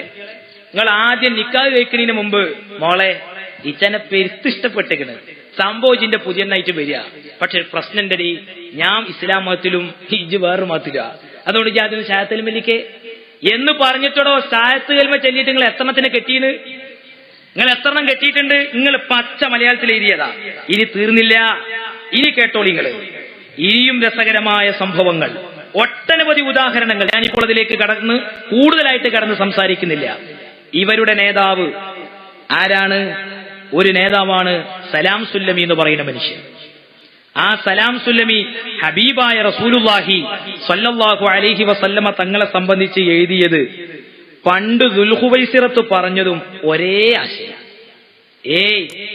നബി സല്ലല്ലാഹു അലൈഹി വസല്ലമ തങ്ങൾ മുന്നറിയിപ്പ് നൽകിയ ഒരു വിഭാഗമാണ് ഇവരെന്നുള്ളതിന്റെ വ്യക്തമായ തെളിവ് സലാം സുല്ലമിയുടെ ഒരു പുസ്തകം, ഇസ്ലാമിൽ സ്ഥിരപ്പെട്ട സുന്നത്ത് നമസ്കാരങ്ങൾ. ആരാണ് ഈ പുസ്തകം എഴുതിയിരിക്കുന്നത്? സലാം സുല്ലമി. ഈ പുസ്തകത്തിന്റെ 18ാമത്തെ പേജിൽ സലാം സുല്ലമി എഴുതുകയാണ്, മുഹമ്മദ് നബിക്ക് പോലും ഭൂമി മുഴുവൻ നീതി കൊണ്ട് നിറക്കുവാൻ സാധിച്ചിട്ടില്ല. നഊദു ബില്ലാഹ്. എന്റെ മുസ്ലിം ചെറുപ്പക്കാരെ കേൾക്കി, ഇതാരെ സംബന്ധിച്ചാ എഴുതിയത്? അഷ്റഫുൽ വറ മുഹമ്മദ് മുസ്തഫ സ്വല്ലല്ലാഹു അലൈഹി വസല്ലം. എന്നാൽ നബിതങ്ങൾ നീതി കാണിച്ചില്ല എന്നല്ലേ പറയുന്നത്? ഇതേ ഒരാശയം പണ്ട് പറഞ്ഞ ഒരാളുണ്ട്. അയാൾ തമീം ഗോത്രത്തിൽപ്പെട്ട ദുൽഖുവൈസിറത്താണ്. അദ്ദേഹം നബി സല്ലല്ലാഹു അലൈഹി വസല്ലം തങ്ങളോട് ഒരിക്കൽ പറഞ്ഞു, യാ റസൂലല്ലാഹ് ഇഅ്ദിൽ, അള്ളാന്റെ ഹബീബേ നിങ്ങൾ നീതി കാണിക്കണമെന്ന് പറഞ്ഞപ്പോ അള്ളാന്റെ റസൂല് പറയുകയാണ്, ഫഖാല വൈലക്, നാശമുണ്ടാകട്ടെ നിനക്ക്, വമൻ യഅ്ദിൽ ഇദാ ലം അഅ്ദിൽ, ഞാൻ നീതി കാണിക്കുന്നില്ലെങ്കിൽ വേറെ ആരാ നീതി കാണിക്കുന്നത് എന്ന് നബി സല്ലല്ലാഹു അലൈഹി വസല്ലമ തങ്ങൾ അദ്ദേഹത്തോട് പറഞ്ഞു. ഖദ് ഖിബ്ത വ ഖസിർത ഇല്ലം അകുൻ അഅദിൽ. ഇത് കേട്ട സമയത്ത് മഹാനായ ഉമർ റളിയല്ലാഹു അൻഹു പറഞ്ഞു, അന്ന് നല്ല ഈമാനികമായ പവർ നല്ല കാത്തു സൂക്ഷിക്കുന്ന ഖലീഫമാരിൽപ്പെട്ട പിന്നീട് ഇസ്ലാമിക ഖലീഫയായി തീർന്നിട്ടുള്ള മഹാനായ സയ്യിദുന ഉമർ ബിനുൽ ഖത്താബ് റളിയല്ലാഹു അൻഹു അദ്ദേഹത്തിന്റെ അടുത്ത് വെച്ചുകൊണ്ടാണ് ദുൽഖുവൈസിറത്ത് എന്ന് പറയുന്ന മനുഷ്യന് അള്ളാന്റെ റസൂലിനോട് നീതി കാണിക്കാൻ വേണ്ടി പറഞ്ഞത്. ആ സമയത്ത് ഉമർ തങ്ങൾ പറഞ്ഞത്, യാ റസൂലല്ലാഹ്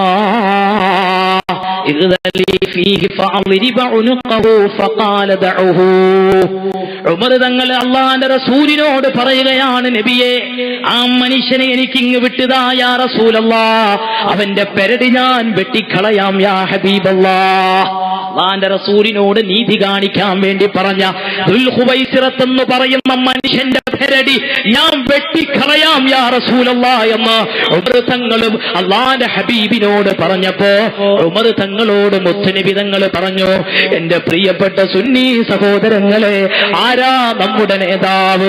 എല്ലാം നമുക്ക് വ്യക്തമായി പഠിപ്പിച്ചു തന്ന നേതാവ് അഷ്റഫുൽ വറ മുഹമ്മദ് മുസ്തഫ സല്ലല്ലാഹു അലൈഹി വസല്ലമ തങ്ങള്.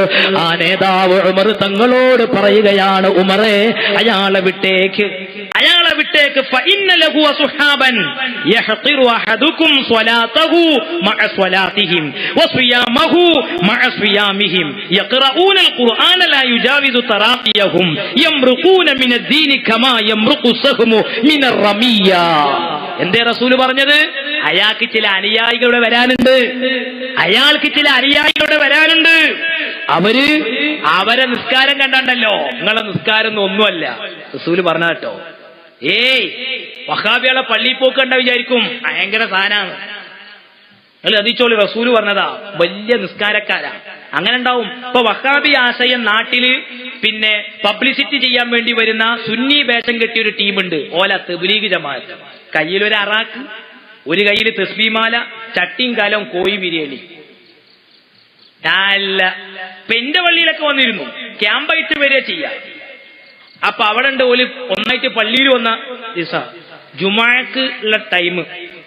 അപ്പൊ പള്ളിന്റെ ഉള്ളിൽ നിന്ന് വർത്താനം പറയാ. ഞാനൊരു വിളിച്ചിട്ട് വെച്ചു, നിങ്ങൾ എവിടുന്നാണ്? ഞങ്ങൾ ഈരാറ്റുപേട്ടയിൽ നിന്നാണ്. ഇവിടെ എന്താ കാര്യം എന്ന് വെച്ചു. ഇവിടെ തെബിലീഗാണ്. പിന്നെ എനിക്കിവിടെ ആശാരിപ്പണിയല്ലല്ലോ, ഞാനത് ചെയ്യണ്ടല്ലോ ഇവിടെയാണ്. അപ്പോലും ഞാൻ പറഞ്ഞു, നിങ്ങളാ തെബിലീഗിന് പള്ളിന്റെ ഉള്ളിൽ ഇരുന്നിട്ട് ജുമഴക്ക് സെഫ് കെട്ടിയിരുന്ന് ബാങ്കും കൊടുത്തു കഴിഞ്ഞിട്ട് അമീറ ഇന്ന് വർത്താനം പറയാം. ഈ മാലിൽ നിങ്ങളെ തെബിലീഗും വേണ്ട, ഒന്നും വേണ്ട. നാട്ടുകാർ അത് തീരുമാനിച്ചു ഇവിടെ ഒരു തെബിലീഗും വേണ്ട. നിസ്കരിച്ച് ഇറങ്ങിനോട് വരിക. നിങ്ങൾ വിചാരിച്ചു ചെറുപ്പക്കാരൊക്കെ വിചാരിക്കേ കള്ളുടി നിർത്തിക്കല്ലേ. കള്ളുടി നിർത്തിച്ചാൽ കാര്യം ചെയ്താലും നല്ല കാര്യം തന്നെ. വല്ല ചെറുപ്പക്കാരും കള്ളുടിക്കുന്നതൊക്കെ നിർത്തിച്ചാലേ അല്ല. സാക്ഷാൽ വഹാബികളാണ് തെബിലീഗ്, സാക്ഷാൽ വഹാബികൾ. നിങ്ങളൊന്ന് ഓല കൂട്ടിയിട്ട് മൗലൂദ് ഓതയിരുന്ന് നോക്കി, അപ്പ കാണാൻ ഓലാശയം. നിങ്ങൾ ഓല കൂട്ടിയിട്ടൊന്ന് മൊയ്തീറാത്തിയിൽ ഇരുന്ന് നോക്കി, നിങ്ങൾ ഓല കൂട്ടിയിട്ടൊന്ന് കുത്തുബിയത്തെ എല്ലാം കൂടി നോക്കി, അപ്പ കാണാൻ ഓല. എന്നാ പിന്നെ നിങ്ങൾക്ക് വഹാബികൾ പറഞ്ഞൂടെ? എന്തിനാ നിങ്ങൾ ഈ വേഷം കെട്ടുന്നത്? നിങ്ങൾ എന്തിനാണ് ഈ വേഷം കെട്ടുന്നത്? തുറന്ന് പറയുങ്ങള്. നാട്ടുകാരെ വേറെ ആൾക്കാർ ഈമാൻ തട്ടിക്കുക. ഞങ്ങൾ അങ്ങനല്ല, ഞങ്ങൾ ഇങ്ങനല്ല. പിന്നെ എന്താ നിങ്ങള് സമസ്ത വെറുതെടുത്തതല്ല തെബിലീഗിനെതിരെ. സമസ്തന്റെ 40 ആലിമീങ്ങൾ വെറുതെടുത്ത തീരുമാനമല്ല, അത് പിഴച്ച പ്രസ്ഥാനാണെന്ന്. ഇല്യാസിന്റെ പ്രസ്ഥാനം പിഴച്ച പ്രസ്ഥാനാണെന്ന്. ഇപ്പം തെബിലീഗ് ജമാഅത്തിന് എന്താ കുഴപ്പമെന്ന് ചോദിക്കുന്നവർക്ക് ഒരു മലയാളത്തിൽ പുസ്തകമുണ്ട്, തെബിലീഗ് പുറത്തിറക്കിയ. ഈ കോട്ടക്ക പരിസരത്ത് കിട്ടുമത്. അതും ഒരു ആവർത്തി വായിച്ചാല് മാലിം മൗലൂദൊക്കെ തെബിലീഗിന്റെ കാഴ്ചപ്പാട് എന്താന്ന് വെച്ചാൽ ഇബ്നു അബ്ദുൽ വഹാബിനെ വാനോളമെത്തുന്ന തെബിലീഗ് നേതാക്കൾ അല്ലേ. ഞാൻ ഇപ്പോൾ അതിലേക്ക് കൂടുതലായി കടന്ന് സംസാരിക്കുന്നില്ല. അള്ളാന്റെ ഹബീബ് പറഞ്ഞതെന്തറിയോ? അവര് ധാരാളം നിസ്കരിക്കുന്നവരാ, ധാരാളം നോമ്പ് തോൽക്കുന്നവരാ, അവരൊരുപാട് ഖുർആൻ ഓതുന്നവരാണ്. പക്ഷേ അള്ളാന്റെ ഹബീബ് പറഞ്ഞതിന്റെ സഹോദരങ്ങളെ, അവരുടെ ഖുർആൻ ഓതുന്ന ആയത്തുകളുണ്ടല്ലോ, ആയത്തുകൾ അവരെ തൊണ്ടക്കുഴി വിട്ട് കിടക്കുന്നില്ല. ഉലമാ ഇത് വിശദീകരിക്കുന്നിടത്ത് പറയുന്നത്, ആയത്ത് അവർക്ക് അതിന്റെ ആശയം അവര് അംഗീകരിക്കുന്നില്ല. ഇത് പ്രസംഗിക്കുകയാണെങ്കിൽ എത്ര ആയത്താ ഓതുക? എല്ലാറ്റിനും ആയത്താ. അരമണിക്കൂർ പ്രസംഗിക്കുകയാണെങ്കിൽ ഖുർആൻ മൊത്തം ഇറങ്ങിയത് ബെർക്ക് വേണ്ടിയിട്ടാന്ന് തോന്നിപ്പോവും. ആയത്ത് കണ്ടിട്ടുണ്ടെങ്കിൽ ഭയങ്കര ആയത്തുണ്ടാകുക. എല്ലാറ്റിനും ആയത്ത. മാല വേണ്ടാന്നുള്ളതിന് ആയത്താണ്, മമ്പർത്ത് പോണ്ടാന്നുള്ളതിന് ആയത്താണ്. എന്നാ അതേ സമയത്ത് ഒരു ചർച്ചാവേദിയിൽ ഇരിക്കുകയാണെങ്കിലോ ആയത്ത് പോയിട്ട് ആയത്തിന്റെ വാൽക്കഷ്ടം കൂടി ഓലെടുത്തിട്ടുണ്ടാവില്ല. ഇതാണ് ഇവരെ പരിപാടി. ഈ നിലക്ക് നിങ്ങൾ ആലോചിച്ച് നോക്കി, ഈ ദുൽഖുവൈസിറത്തിന്റെ പിൻഗാമിയാണ് സത്യത്തിൽ സലാം സുല്ലമി അല്ലേ? ഈ തമീമ് ഗോത്രത്തിൽപ്പെട്ട ആളെന്നെ ഇബ്നു അബ്ദുൽ വഹാബ്, അതിൽ സംശയമൊന്നുമില്ല. ഇബ്നു അബ്ദുൽ വഹാബ്. ഇനി മാത്രല്ല, നബി സല്ലല്ലാഹു അലൈഹി വസല്ലം തങ്ങൾ മറ്റൊരു ഉദാഹരണം കൂടെ നമ്മളെ പഠിപ്പിച്ചു തന്നിട്ടുണ്ട്. ഒരിക്കൽ റസൂൽ പ്രാർത്ഥിച്ചു, അല്ലാഹുമ്മ ബാരിക് ലനാ ഫീ ശാമിനാ, അല്ലാഹുമ്മ ബാരിക് ലനാ ഫീ യമനിനാ. അല്ലാഹുവേ നീ ശാമിലും യമനിലും ബറക്കത്ത് ചെയ്യണേ എന്ന് അല്ലാഹുവിന്റെ റസൂൽ രണ്ട് നാടിൽ ബറക്കത്തുണ്ടാകാൻ വേണ്ടി ദുആ ചെയ്തു. ആ സമയത്ത് റസൂലുള്ളാഹിന്റെ കൂടെ പ്രിയപ്പെട്ടവർ ആലോചിക്കണം, നജിദിലുള്ള ആളുകളും ഉണ്ടായിരുന്നു. അവര് നബിയോട് പറയുകയാ, യാ റസൂലല്ലാഹ് ഫീ നജിദിനാ യാ ഹബീബല്ലാഹ്, അല്ലാഹുവിന്റെ ഹബീബേ ഞങ്ങളുടെ നജിദിന് വേണ്ടിയും അങ്ങ് ദുആ ചെയ്യണം. അല്ലാഹുവിന്റെ റസൂല് യമനിലും ശാമിലും ബറക്കത്തുണ്ടാകാൻ വേണ്ടി ദുആ ചെയ്തപ്പോ അല്ലാഹുവിന്റെ ഹബീബിനോട് നജിദിലുള്ള മുസ്ലിമീങ്ങൾ പറയുന്നത്, ഞങ്ങളുടെ നാടിനും വേണ്ടി ദ്വാരക്കണം. റസൂല് രണ്ടാമതും ദ്വാരുന്നു, പക്ഷെ നജിദില്ല. രണ്ടാമത് നടപ്പ നജിദില്ല. മൂന്നാമത്തിൽ റസൂല് പറഞ്ഞു, ഹുനാക സലാസിലു വൽ ഫിതനു വബിഹാ യത്ലഉ ഖർനു ശൈത്താൻ. ബുഖാരി റിപ്പോർട്ട് ചെയ്ത ഹദീസാ. അവിടുന്ന് എല്ലാ പ്രശ്നവും ഉടലെടുക്കുക. ഈ നജിദിലാ ഇബ്നു അബ്ദുൽ വഹാബ് ജനിച്ചതും. ഞങ്ങളുടെ മുത്തുനബി തങ്ങൾ പണ്ട് പറഞ്ഞതാ, ഈ പ്രസ്ഥാനം അപകടകരമാണ്, ഈ പ്രസ്ഥാനം അപകടകരമാണ്. നിങ്ങൾ ആലോചിച്ച് നോക്കി, അത് സത്യമായിട്ട് പുലരാണ്. അവിടെയാണ് ഫിത്നകൾ, കുഴപ്പങ്ങൾ, പിശാചിന്റെ ചിന്തകൾ രൂപപ്പെട്ടു വരുന്നത്. നജിദാണ്. ആ നജിദാണ് ഇന്ന് റിയാദ് എന്ന പേരിൽ അറിയപ്പെടുന്ന പ്രദേശം. എന്റെ പ്രിയപ്പെട്ട സഹോദരങ്ങൾ അറിയാം, ആ നജിദിൽ ജനിച്ച ആളാണ് ഇബ്നു അബ്ദുൽ വഹാബ്. ആ ഇബ്നു അബ്ദുൽ വഹാബിന്റെ ആശയമാണ് ഈ നാട്ടിൽ കേരളത്തിലെ ബിദ്അത്തുകാർ പ്രചരിപ്പിച്ചുകൊണ്ടിരിക്കുന്ന ആശയം. ഇത് ഞാൻ ആമുഖമായിട്ട് ഇങ്ങനെ പറയാം. ഇനി ഇവിടെ തെറ്റിദ്ധരിപ്പിക്കപ്പെട്ട പല വിഷയങ്ങളുള്ളതിലേക്ക് ഞാൻ വരാം. എന്തുകൊണ്ടാണ് മുജാഹിദ് പ്രസ്ഥാനം വിമർശിക്കപ്പെടുന്നത്? അല്ലെങ്കിൽ സമസ്ത കേരള ജമിയത്തുൽ ഉലമ എന്തുകൊണ്ടാണ് മുജാഹിദിനോട് സലാം പറയരുത്, മുജാഹിദിന്റെ കുട്ടികളെ കെട്ടിച്ചൊടുക്കരുത്, ഓലെ തുടർന്ന് നിസ്കരിക്കരുത്, ഓലെ ജീവൻ പോയിട്ടുണ്ടെങ്കിൽ അവിടെ പാഞ്ഞു പോകും വേണ്ട, ഇത് സമസ്ത തീരുമാനിച്ചിട്ടുണ്ട്? ഇതെന്തുകൊണ്ടാണ്? 1953 പെരിന്തൽമണ്ണയിലെ സമസ്തയുടെ സമ്മേളന തീരുമാനം വളരെ കൃത്യമായിട്ട് ആർക്കും വായിക്കാം. 8 ഉലമാ ഒപ്പിട്ടിട്ടുള്ള ഒരു തീരുമാനം കാണാൻ കഴിയും. അതിൽ വളരെ വ്യക്തമായിട്ട് ഇങ്ങനെ തീരുമാനമെടുക്കാനുള്ള കാരണം എന്താ? അത് ഒരുപാട് പറയേണ്ടതാണ്. പക്ഷെ ഒറ്റ കാര്യം പറയാം, ഒരൊറ്റ വിഷയം. ഇപ്പൊ നിങ്ങൾ ആലോചിച്ച് നോക്കി, നബി സല്ലല്ലാഹു അലൈഹി വസല്ലമ തങ്ങൾ പറഞ്ഞു, നിങ്ങൾ എന്റെ സ്വഹാബത്തിനെ ചീത്ത പറയരുത്, എന്റെ സ്വഹാബത്തിന് നിങ്ങൾ ചീത്ത പറയരുത്. കാരണം അന്ത്യനാള് വരുന്ന സമയത്ത് ചില ആളുകൾ ഇവിടെ വരും. അവരുടെ പ്രത്യേകത എന്താണെന്നറിയോ? അവര് സ്വഹാബത്തിനെ ചീത്ത പറയുന്ന ആളുകളാണ്. ഈ സ്വഹാബത്തിൽ നിങ്ങൾ ഇനി ഞാൻ പറയുന്ന കാര്യം നിഷ്പക്ഷമായിട്ട് കേൾക്കാം. ഈ കേരളത്തില് അള്ളാന്റെ റസൂലിന്റെ സ്വഹാബത്ത് ദീനെത്തിച്ചു എന്ന് മുജാഹിദും പറയുന്നുണ്ട്. അത് ഞങ്ങൾ മാത്രം പറയുന്ന കാര്യമല്ല. ഇസ്ലാഹി പ്രസ്ഥാന ചരിത്രത്തിന് ആമുഖം എന്ന് പറയുന്ന ഈ പുസ്തകത്തിന്റെ തന്നെ 21ാമത്തെ പേജിലുണ്ട്. അതേപോലെ തന്നെ മറ്റൊരു പുസ്തകം പരിചയപ്പെടുത്തി തരാം, ജാമിയ നദ്വിയുടെ സമ്മേളന സോവനീർ. ആ സമ്മേളന സോവനീറിൽ ഒരു ലേഖനം, കേരളീയ നവോത്ഥാനത്തിനൊരു മുഖവുര, എല്ലാന്റെ കയ്യിലുണ്ട്, വായിക്കുമ്പോൾ സമയം തീർന്നു പോകും വിചാരിച്ചിട്ട്. ആ ലേഖനത്തിൽ അവർ പറയുന്നുണ്ട്, മാലിക് ബിൻ ദീനാറിന്റെ പാദമുദ്ര പതിഞ്ഞ മണ്ണാണ് മലബാറിന്റെ മണ്ണ്. നബിയുടെ കാലത്ത് തന്നെ സ്വഹാബത്ത് കേരളത്തിൽ വന്നിട്ടുണ്ട്. അതുകൊണ്ട് തന്നെ സ്വഹാബത്ത് കേരളത്തിൽ എത്തിച്ച ദീന് ഖുർആനും സുന്നത്തും അനുസരിച്ചുള്ള ദീനാണ് എന്നാണ്. ഖുർആനും സുന്നത്തും അനുസരിച്ചുള്ള ദീനാണ് കേരളത്തിൽ സ്വഹാബത്ത് എത്തിച്ചതെന്നാണ് മുജാഹിദ് വരെ എഴുതിയത്, അല്ലേ? ആ ദീനിപ്പോ ഇന്ന് മുജാഹിദ് പറയുന്ന ദീന, എന്നാ ഞങ്ങളൊക്കെ മുജാഹിദാണ്, എന്നാലേ ഞങ്ങൾക്ക് ആഖിറം രക്ഷപ്പെടും. അതല്ല സുന്നികൾ പറയുന്ന മാതിരിയാണോ? നിങ്ങൾ മനസ്സിലാക്കിക്കോളി. കേരളത്തിൽ സ്വഹാബത്ത് വന്നു, അല്ലേ? അവർ പള്ളി ഉണ്ടാക്കി, പല പള്ളി ഉണ്ടാക്കിയിട്ടുണ്ട്. ആ പള്ളികളിൽ ഇന്ന് വരുന്ന രീതി, ഞാൻ ഇവിടെ വരുന്ന സമയത്ത് ഒരു മുജാഹിദ് പള്ളി കണ്ടിരുന്നു. ആ പള്ളിക്ക് ചെന്നാൽ സുന്നി പള്ളി കാണുന്ന കാഴ്ച കാണൂല. അതിലെന്തൊക്കെ വ്യത്യാസം? പല വ്യത്യാസങ്ങളുണ്ട്. കാരണം മുജാഹിദിന്റെ ആശയം എന്ന് പറഞ്ഞാൽ അത് നല്ല രസമുള്ള പരിപാടിയാണ്. ഒരു വ്യക്തമായ നിലപാടൊന്നും വെച്ചേക്കില്ല. കാരണം ഓരോന്ന് മാറിക്കൊണ്ട്. ഞാൻ ചോദിക്കട്ടെ, ചെറുപ്പക്കാരെ, എങ്ങനെ ഒരു മനുഷ്യൻ മുജാഹിദാണ്? എനിക്കറിയില്ല. കാരണം മുജാഹിദ് ഇപ്പൊ ഒരു കാലത്ത് ഓല് പറഞ്ഞു കണ്ണേർ എന്ന് പറഞ്ഞ പരിപാടിന്നില്ല. അപ്പൊ എല്ലാ മുജാഹിദും കണ്ണേറില്ല എന്ന് നിശ്ചയിച്ചു. കണ്ണേറില്ല. അള്ളാന്റെ റസൂൽ പഠിപ്പിക്കണം എന്താ അറിയോ? ഇന്നലൈന ഹക്കുൻ, കണ്ണേറ് ഹക്കാണ്, കണ്ണേറ് സത്യമാണ്. ഇവര് പറഞ്ഞു കണ്ണേറ് വന്നൊരു പരിപാടി എന്നല്ല. അങ്ങനെ എത്ര കാലം കണ്ണേറില്ലാന്ന് നടന്നു. എന്നാ എപ്പോഴോ ഇപ്പൊ കണ്ണേറുണ്ട്. ഇപ്പൊ കണ്ണേറുണ്ട് എന്ന് മാത്രമല്ല, അതിലുള്ള പോലെ വിശ്വാസക്കപ്പാടെ പറയാന്നുണ്ടെങ്കിലോ നല്ല രസമുള്ള പരിപാടിയാണ്. പണ്ടോൾക്ക് ജിന്നില്ല, ശൈത്താനില്ല. ഇപ്പോൾ ജിന്നുണ്ട്, ശൈത്താനുണ്ട്. ഞാനത് വെറുതെ പറയല്ല. പഴയ കാലത്ത് ഉമ്മാര് കേൾക്കുകയും, പഴയ കാലത്ത് ഇപ്പോ ഒരു മുജാഹിദിന്റെ മദ്രസയിൽ പോയിട്ട് ഒരു കുട്ടി പഠിച്ചിട്ടുണ്ടെങ്കിൽ മൂത്രപ്പരയ്ക്ക് കടക്കുന്ന സമയത്ത് ഇടത്തേക്കാലും വെച്ച് കയറിയിട്ട് ചെല്ലേണ്ട ദിക്ർ പോലും പഠിപ്പിച്ചു കൊടുത്തിരുന്നു. റസൂല് പഠിപ്പിച്ച ദിക്റാണല്ലോ. ഞമ്മളെ മദ്രസയിലും ആ ദിക്ർ പഠിപ്പിക്കുന്നുണ്ട്, സുന്നികളെ മദ്രസയിലും പഠിപ്പിക്കുന്നുണ്ട്. ഞമ്മൾ അന്ന് പഠിപ്പിച്ച അതേ അർത്ഥമാണ് ഇപ്പോഴും. എന്താ നമ്മളർത്ഥം? അല്ലാഹുമ്മ ഇന്നി അഊദു ബിക മിൻ ഖുബൂസി വൽ ഖബായിസ് എന്ന് പറഞ്ഞ അതിന്റെ അർത്ഥം, അല്ലാഹുവേ ആൺപിശാചിൽ നിന്നും പെൺപിശാചിൽ നിന്നും എന്നോട് ഞാൻ കാവലിനെ ചോദിക്കുന്നു എന്നുള്ളതാണ്. എന്നാ മുജാഹിദീങ്ങൾക്ക് പിശാചി എന്ന് പറഞ്ഞ ഒരു വിശ്വാസം തന്നെയല്ല, അങ്ങനെ ഒരു വർണ്ണം തന്നെയല്ല എന്ന് പറയുന്നത്. ഇപ്പോഴുണ്ട് ഓല കൂട്ടത്തിൽ ഒരു വിഭാഗം മുജാഹിദ്, മടവൂര് വിഭാഗം മുജാഹിദ് എന്ന് പറയാം. ഓലിപ്പോഴും പറയുന്നത് എന്താ അറിയോ? ജിന്നില്ല. അപ്പൊ ജിന്ന് എന്ന് പറഞ്ഞാൽ എന്താ? അതിന് ഓല് പറയാം ആദിവാസി എന്നാ. ആദിവാസിയൊക്കെ ജിന്ന് പറയുന്നത്.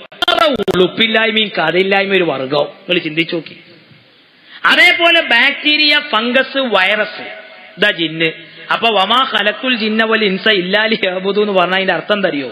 അള്ളാഹ് പറയാണ്, ഞാൻ ഈ ബാക്ടീരിയകളെയും മനുഷ്യന്മാരെയും പച്ചക്കളെയും എനിക്ക് ഇബാദത്ത് എടുക്കാൻ വേണ്ടിയിട്ടാണ്. അള്ളാഹ്ക്ക് ഈ ബാക്ടീരിയന്റെ അറബിയൊന്നും അറിയില്ലായിരുന്നല്ലോ. എവിടുന്ന് വരും അഹാബികളങ്ങളൊക്കെ? അങ്ങനെ കുറെ കാലത്തിന് ശേഷമാണ് ഇപ്പൊ ഈ ഹുബുസും ഖബായിസും എന്ത് ചെയ്തത്? അപ്പൊ ആ ഹുബുസ് ഖബായിസിനെ കൊടുത്ത അർത്ഥം ഞാൻ പറഞ്ഞില്ല.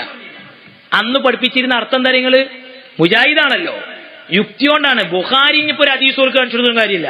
കേരളത്തിൽ മൗലവി ഉണ്ട്, അയാളോട് ബുഖാരിയിലില്ലെന്ന് വെച്ചപ്പോ അയാൾ പറഞ്ഞ വർത്താനം കേട്ടെങ്കില് ബുഖാരി അല്ലോ എന്റെ വാപ്പ പറഞ്ഞാൽ നമ്മൾ കേൾക്കൂല. ഇന്നും അയാൾ ജീവിച്ചിരിപ്പുണ്ട്. ധിക്കാരികളെ ദിറ്റക്ക് ഓൽക്കെന്താ ഹദീസ്, ഓൽക്കെന്ത് ബുഖാരി, എന്ത് മുസ്ലിം, ഓര് തള്ളും. സക്കരിയ സ്വലാഹി പറഞ്ഞില്ലേ, ആ രണ്ട് കടലിലുള്ള മുഴുവൻ അല്ലേ? ബുഖാരി ഇമാമ് ഷാഫി മദ്ഹബ് സ്വീകരിച്ച ആളാ. ഈ ഷാഫി ഇമാമ് പറയുന്ന കാര്യങ്ങളൊക്കെ ഹദീസിന്റെ വെളിച്ചത്തിലെ തന്നെയാണ് എന്ന് സമൂഹം മനസ്സിലാക്കട്ടെ വിചാരിച്ചിട്ടാ മുഹദ്ദിസീങ്ങളൊക്കെ, ഹദീസ് പണ്ഡിതന്മാരൊക്കെ അവരൊക്കെ ഹദീസ് ക്രോഡീകരിച്ചത്, അല്ലേ? ആ നിലക്ക് നമ്മളെ ഇമാമികളൊക്കെ ഒരു തള്ളിക്കളയുന്നവരാ ആയിക്കോട്ടെ. ഓല് ഭയങ്കര ഇൽമുള്ള മഹാസംഭവമാണ്. ഓല് വല്ലാത്തൊരു സംഭവമാ. ഓല ഇൽമക്കപ്പാടെ വളമ്പിയ ഫത്വകൾ കണ്ടമാനുണ്ട്. ഞാൻ ചിലതൊക്കെ ഇവിടെ എടുത്ത് വായിക്കണ്ട്. ഇനി നിങ്ങൾ ആലോചിക്കും. അപ്പൊ ഖുബൂസ് ഖബായിസ് ഒരു യുക്തി കൊണ്ട് ഇങ്ങനെ ചിന്തിച്ചു, എന്താ പിന്നെ മൂത്രപ്പരി കിടക്കുമ്പോഴാണ് ഇപ്പൊ ഇത് ചെല്ലാൻ പറഞ്ഞേക്കണ്. അതെ, അതിന്റെ ഉള്ളിലുള്ള രണ്ട് സാധനം ആയിരിക്കും ഇപ്പൊ അത്. അതെ അതെ അതെ അതെ. അങ്ങനെയാണെങ്കിൽ ഇപ്പൊ നമ്മളിപ്പോ അങ്ങനെ ആലോചിച്ചതല്ല, ഉണ്ടാക്കൊന്നും വേണ്ട. നമ്മൾ എന്ത് ചെയ്യാ, നമ്മളൊന്ന് പോയി നോക്കുക. അങ്ങനെ മുജാഹിദീങ്ങളൊക്കെ പാടെ മീറ്റിംഗ് കൂടിയിട്ട് യോഗത്ത് പാസ്സാക്കിയ പ്രകാരം മൂത്രപ്പര ഇജിത്തിയാദ് ചെയ്യാൻ പോയി. അവിടെ ഖുബൂസ് ഖബായിസ് എന്താന്ന് മനസ്സിലാക്കാൻ വേണ്ടി ഒരു എവറേജ് ടോർച്ച് എടുത്തു വഹാബ്. അങ്ങനെ അങ്ങനെ അടിച്ചു നോക്കുമ്പോണ്ട് പഴയ മൂത്രപ്പരീക്ക പോയത്. കൊതുക് പാറുന്നുണ്ട് അവിടെ. കൊതുക് പാറുന്നുണ്ട്. അപ്പോൾ അർത്ഥം കൊടുത്തെന്താ അറിയോ? അള്ളാഹുവേ, ആൺ കൊതുകിൽ നിന്നും പെൺ കൊതുകിൽ നിന്നും എന്നോട് ഞാൻ കാവലിനെ ചോദിക്കുന്നു. ഖുബൂസ് ഖബായിസ് എന്ന കൊതുക് പൂച്ചനെ കാണാൻ ഞാൻ നായി വഹാബിന്റെ ഉള്ളിൽ നിന്ന് കൊടുക്കൂല അർത്ഥം അങ്ങനെ. എന്നിട്ട് ഇപ്പൊ അടുത്താണ് എന്ത് മനസ്സിലാക്കിയത്, ഈ ഖുബൂസ് ഖബായിസ് എന്ന ആം പിശാചും പെമ്പിശാചുമാണെന്ന്. നിങ്ങളൊന്ന് ചിന്തിച്ചോക്കാണ്. ഇവര് പോയ സമയത്ത് ഒരു പിശാചിനെ കണ്ടില്ലത്ര. ഞാൻ പറയലുണ്ട്, ചിലപ്പോ അവിടുത്തെ പിശാച് വിചാരിച്ചിട്ടുണ്ടാവും എല്ലാരും കൂടി എന്തിനാ ഒരു സ്ഥലത്ത് തന്നെ നിൽക്കുന്നത്. അപ്പൊ ഓര് പോയിട്ടുണ്ടാവും ആദ്യം നിങ്ങൾ വന്നപ്പോ. അല്ലാതെ എന്തെന്നാ ഞാൻ പറയാ, നിങ്ങളെ യുക്തിക്കനുസരിച്ചാ ദീൻ നോക്കണ്ട്. അങ്ങനെ സുഹൃത്തുക്കളെ, സഹോദരങ്ങളെ, ജിന്നു ശൈത്താനും ഉണ്ടെന്ന് ഇപ്പൊ സമ്മതിച്ചു. പെണ്ടെന്ന് സമ്മതിച്ചപ്പോ നാട്ടിലേക്ക് ഇറങ്ങാൻ പറ്റാത്ത കോലമായി. എന്താ അള്ളാ, അതൊക്കെ പള്ളിയിലെ ഇമാമിങ്ങളെ പ്രസംഗം ഇങ്ങനെ കേൾക്കണം. നമ്മളെ സുബൈർ മൗലവിന്റെ പ്രസംഗമൊക്കെ ഒന്ന് കുറെ കേട്ടാൽ നല്ല രസാ. മൂപ്പര് പറയാണ്, മേശന്റെ ബൽപ്പ് തുറന്നിട്ട് അടക്കുമ്പോ ശ്രദ്ധിക്കണം. മേശന്റെ ബൽപ്പ് തുറന്നിട്ട് അടക്കുമ്പോ ശ്രദ്ധിക്കണോ? അന്തേ? ആഹാ, മേശന്റെ ബൽപ്പ് തുറന്ന ജിന്നും ശൈത്താനൊക്കെ കയ്യും കാലിട്ടിട്ട് അതിന്റെ ഉള്ളിലുണ്ടാവും. മേശന്റെ ബൽപ്പ് വേറെ അത്ര സ്ഥലമുണ്ട്. അപ്പൊ ഇത് അടക്കുന്ന സമയത്ത് എന്ത് ചെയ്യുക നിങ്ങള്? മേശന്റെ ബൽപ്പ് അടക്കണോന്റെ ശരീരത്തേക്ക് ജിന്ന് പാഞ്ഞു കയറുന്നു. ഓന്റെ മൂഢവിശ്വാസക്കാരെ, നിങ്ങളൊക്കെ 21-ാം നൂറ്റാണ്ടിൽ ജീവിക്കണ്ടല്ലോ എന്ന് ഞാൻ ചിന്തിക്കണം. തെങ്ങുമെന്ന് തേങ്ങിടുമ്പോ ശ്രദ്ധിക്കണം, ജിന്ന് താഴത്തുണ്ടാവും. ബംഗാളികളെ വരെ തെങ്ങുമ്പോ കയറാൻ കിട്ടാത്ത കാലം. ഒന്ന് തമാശ പറയാതെ പോയിക്കാണി വഹാബികളങ്ങള്. തെങ്ങുമെന്ന് തേങ്ങിടുമ്പോ ശ്രദ്ധിക്കണം, ജിന്ന് താഴത്തുണ്ടോലോ. അപ്പൊ എന്താ പരിപാടി? ഇളനീര് ജിന്നിന്റെ നെറുന്തലേക്ക്. അപ്പൊ തേങ്ങ വലിക്കാരന്റെ മണ്ടേക്ക് ജിന്നങ്ങോട്ട് കയറും. നല്ല കണ്ടുപിടുത്ത. നിങ്ങൾ ഇവിടെ ഒന്നല്ലോ, നിങ്ങൾ പോണ്ടവരെന്നെയാണ്. 21 ആൾക്കാർ പോയ മാതിരി ഇവിടുന്ന് പോയിക്കോളി. നിങ്ങൾ മഹാസംഭവ, നിങ്ങൾ വലിയ സംഭവം തന്നെയാണ്. നിങ്ങൾ ഭയങ്കര സംഭവമാണ്. ഇമാമിങ്ങളൊന്നൊന്നുമല്ല, നിങ്ങൾ എന്തൊരു സംഭവ. നിങ്ങൾ ചിന്തിച്ചു നോക്കി. ഈ നിലയ്ക്ക് ഇവര് ഒരു കാലത്ത് വിമർശിച്ചു പറഞ്ഞിരുന്ന കാര്യങ്ങളെ അംഗീകരിച്ചു. എന്നാൽ കേരളത്തിലെ സുന്നികൾ ഇന്ന് വരെ ഞങ്ങൾ ഏതെങ്കിലും ഒരു കാര്യം പറഞ്ഞത് മാറ്റിയത് മുജാഹിദീങ്ങൾക്ക് പറയാൻ കഴിയോ? നിങ്ങളാ ചോദ്യം ഞങ്ങളോട് ഇങ്ങോട്ട് ചോദിക്കും. എന്നാ ഞങ്ങൾ എതിർത്തത് ഞങ്ങൾ അംഗീകരിച്ചത് എതിർത്തതുണ്ടോന്ന് ഈ നിന്ന നിപ്പിൽ ഇഷ്ടം പോലെ എണ്ണി തരാം. നിങ്ങളെ കിതാബ് അവലും ഫിൽ അമലിയാത്ത് എന്ന മദ്രസയിലെ പാഠപുസ്തകം ഉണ്ട്. പയത് കിട്ടുമ്പോ ഒന്ന് പൊടി തട്ടി എടുത്തു നോക്കോണ്ടി. അതിന് നിങ്ങൾക്ക് കുനൂത്ത് സുന്നത്ത വായിച്ചു നോക്കോണ്ടി. മുജാഹിദീങ്ങള് കുനൂത്ത് ഈത്തിദാല് പറയുന്ന ഭാഗത്തെടുത്ത് വായിച്ചു നോക്കുക. നേസപ്പുറത്തുണ്ട് ആ പുസ്തകം. ഇപ്പൊ സംശയമുള്ളവരുണ്ട് ഇങ്ങോട്ട് വന്നാൽ ഞാൻ കാണിച്ചു തരാം. അറബി മലയാളത്തിലുള്ള പുസ്തകം. കുനൂത്ത് സുന്നത്താണ്. ഇന്നത്തെ വഹാബിക്ക് കുനൂത്ത് വ്യഭിചാരത്തെക്കാളും വലിയ പാപ. ഇനി അതിൽ കയ്യെട്ടേണ്ടത് എങ്ങനെയാണ്? നിങ്ങള് നെഞ്ചിന്റെയും പൊക്കിളിന്റെയും ഇടയിൽ നിന്ന് തക്ബീറത്തുൽ ഇഹ്റാം എന്ന് പറയുന്ന പാട്ട്. ഇന്ന് മുജാഹിദ് കെട്ടലെങ്ങനെ? മുജാഹിദിന് വ്യക്തമായൊരു ഇതൊന്നുമില്ല. പക്ഷെ ഒരു നിർബന്ധം ഉണ്ട്, സുന്നികൾ കെട്ടും പോലെ ആകരുത്. അത് ചിലരിങ്ങനെ കെട്ടും. ഓൻ ഭയങ്കര സ്ട്രോങ് ആയ മുജാഹിദൊക്കെ ആണെങ്കിലും സൗദിയിലൊക്കെ ജോലി ചെയ്തിട്ട് 4 CD ഒക്കെ കിട്ടിയവനാ ചോങ്ങനെ കെട്ടുക. ഭയങ്കര സ്ട്രോങ് ആയി. ഭയങ്കര സംഭവം. വഹാബി ഇങ്ങനെ കെട്ടങ്ങൾക്ക് എന്ത് മണ്ണാങ്കട്ട തെളിവുള്ളത്? എവിടുന്നങ്ങ് കിട്ടിയത്? ഈ കെട്ട് നിങ്ങൾ എവിടുന്ന് കിട്ടിയത്? ഈ കെട്ടൊക്കെ. ഇനി അത് മാത്രമല്ല, നിങ്ങളിപ്പോ കൊണ്ടുവന്നല്ലോ. എവിടുന്ന്? മക്കത്തെ ഇമാമിനെ മൂപ്പരെങ്ങനെ കെട്ടിയിരുന്നത്? ആ ഫോട്ടോ എടുത്തിനാലെ മുജാഹിദിന്റെ ചെറുപ്പക്കാർ പറഞ്ഞ് എന്തിനപ്പോ നമ്മൾ അങ്ങനെ കൊടുക്കുന്നത്? ഇപ്പൊ സുന്നികളൊക്കെ നാട്ടിൽ ചോദിക്കല്ലേ ഓലെങ്ങനെ കെട്ടണെന്ന്. ഓലെങ്ങനെ കെട്ടണ ഞങ്ങൾ ഇട്ടും പോലെ. അല്ലെങ്കിൽ ചിന്തിച്ചു നോക്കി, മക്കത്തും മദീനത്തും ജുമാക്ക് എത്ര വാങ്ങാ? 2 വാങ്ങ്. മുസ്ലിം ജമാഅത്തെ മക്കയും മദീനയും ഭരിച്ചത് സലഫി ഭരണ അവിടെ നടക്കണത്. അവിടെ ജുമാക്ക് എത്ര വാങ്ങാ? 2 വാങ്ങ് അല്ലേ? ജുമാക്ക് 2 വാങ്ങ്. മുജാഹിദ് പള്ളിയിൽ എത്ര വാങ്ങുണ്ടാവും? 1 വാങ്ങ്. അതിന്റെ നബി അങ്ങനെ കൊടുത്തിട്ടുള്ളൂ. ഒരു നബിന്റെ ആൾക്കാരാ. സമുദായത്തിലുള്ള നന്മ മുടക്കിയാൽ ഓലൊരു നബിന്റെ ആൾക്കാർ ഒരു ദീനിന്റെ ആൾക്കാർ വെച്ചല്ല. ഓലുള്ള നന്മൊക്കെ മുടക്കാനായിട്ട് കിടക്കുക. 1 വാങ്ങേ ഓല് കൊടുക്കുള്ളൂ. നമ്മളെ പള്ളിയിലോ 2 വാങ്ങ്. റസൂലുള്ളാഹിന്റെ കാലത്ത് ഒരു ബാങ്കാ, ശരിയാ. സിദ്ദീഖ് തങ്ങളുടെ കാലത്ത് ഒരു ബാങ്കാണ്, ഉമർ തങ്ങളുടെ കാലത്ത് ഒരു ബാങ്കാണ്. പിന്നെ ആരപ്പ ഈ രണ്ടാം ബാങ്ക് കൊടുക്കുന്നത്? ഉസ്മാൻ റളിയല്ലാഹു അൻഹു. ബുഖാരിയിൽ എന്താ പറയുന്നത് ആ ബാങ്കിനെ കുറിച്ച്? ഫസബത്തൽ അംറു അലാ ദാലിക്. ആ ബാങ്ക് പിന്നാണ്ട് സ്ഥിരപ്പെട്ടു എന്നല്ലേ പറയുന്നത്. ആ ബാങ്ക് സ്ഥിരപ്പെട്ടല്ലോ. അപ്പൊ മക്കത്ത് 2 ബാങ്ക്, മദീനത്ത് 2 ബാങ്ക്, എല്ലാ പള്ളിയിലും 2 ബാങ്ക്, വഖാബി ഒറ്റ ബാങ്ക്. എന്ന് നമ്മള് പിന്നെ ഉസ്മാൻ റളിയല്ലാഹു അൻഹു ചെയ്താൽ മതിയോ? നമുക്ക് ആ മതി മതി മതി മതി. ആ എന്തെങ്ങൾക്ക് അങ്ങനെ? ഞങ്ങളോട് മുത്തുനബി പറഞ്ഞ എന്താ? നിങ്ങള് മയ്യഇശു മിൻകും ബഅദി ഫസയറ ഇഖ്തിലാഫൻ കസീറ ഫഅലൈക്കും ബിസുന്നതി വസുന്നതിൽ ഖുലഫാഇർ റാഷിദീനൽ മഹ്ദിയ്യിൻ. നിങ്ങൾ എന്റെ കാലശേഷം ജീവിക്കുമ്പോൾ അഭിപ്രായ വ്യത്യാസങ്ങൾ കാണും. ആ സമയത്ത് നിങ്ങൾ എന്താ ചെയ്യേണ്ടത്? നിങ്ങൾ കിട്ടിയ ഖുർആൻ മരത്തിൽ വെച്ച് നോക്കുക. എന്നിട്ട് നിങ്ങളെ ചെറിയ ബുദ്ധിക്കനുസരിച്ച് ഒന്ന് വരച്ചു നോക്കുക. എന്നിട്ട് നിങ്ങൾക്ക് തിരിഞ്ഞത് ദീനായിട്ടാണ് സ്വീകരിച്ചാൽ എന്ന റസൂൽ പറഞ്ഞത്. റസൂൽ അതല്ലല്ലോ പറഞ്ഞത്. അള്ളാന്റെ റസൂൽ പറഞ്ഞത് എന്താ? അള്ളാന്റെ ഹബീബ് പറഞ്ഞത് നിങ്ങൾ എന്റെ ശരീരം എന്റെ ഖുലഫാഇന്റെ ശരീരം നിങ്ങൾ മുറുകെ പിടിക്കണേ എന്നാണ്.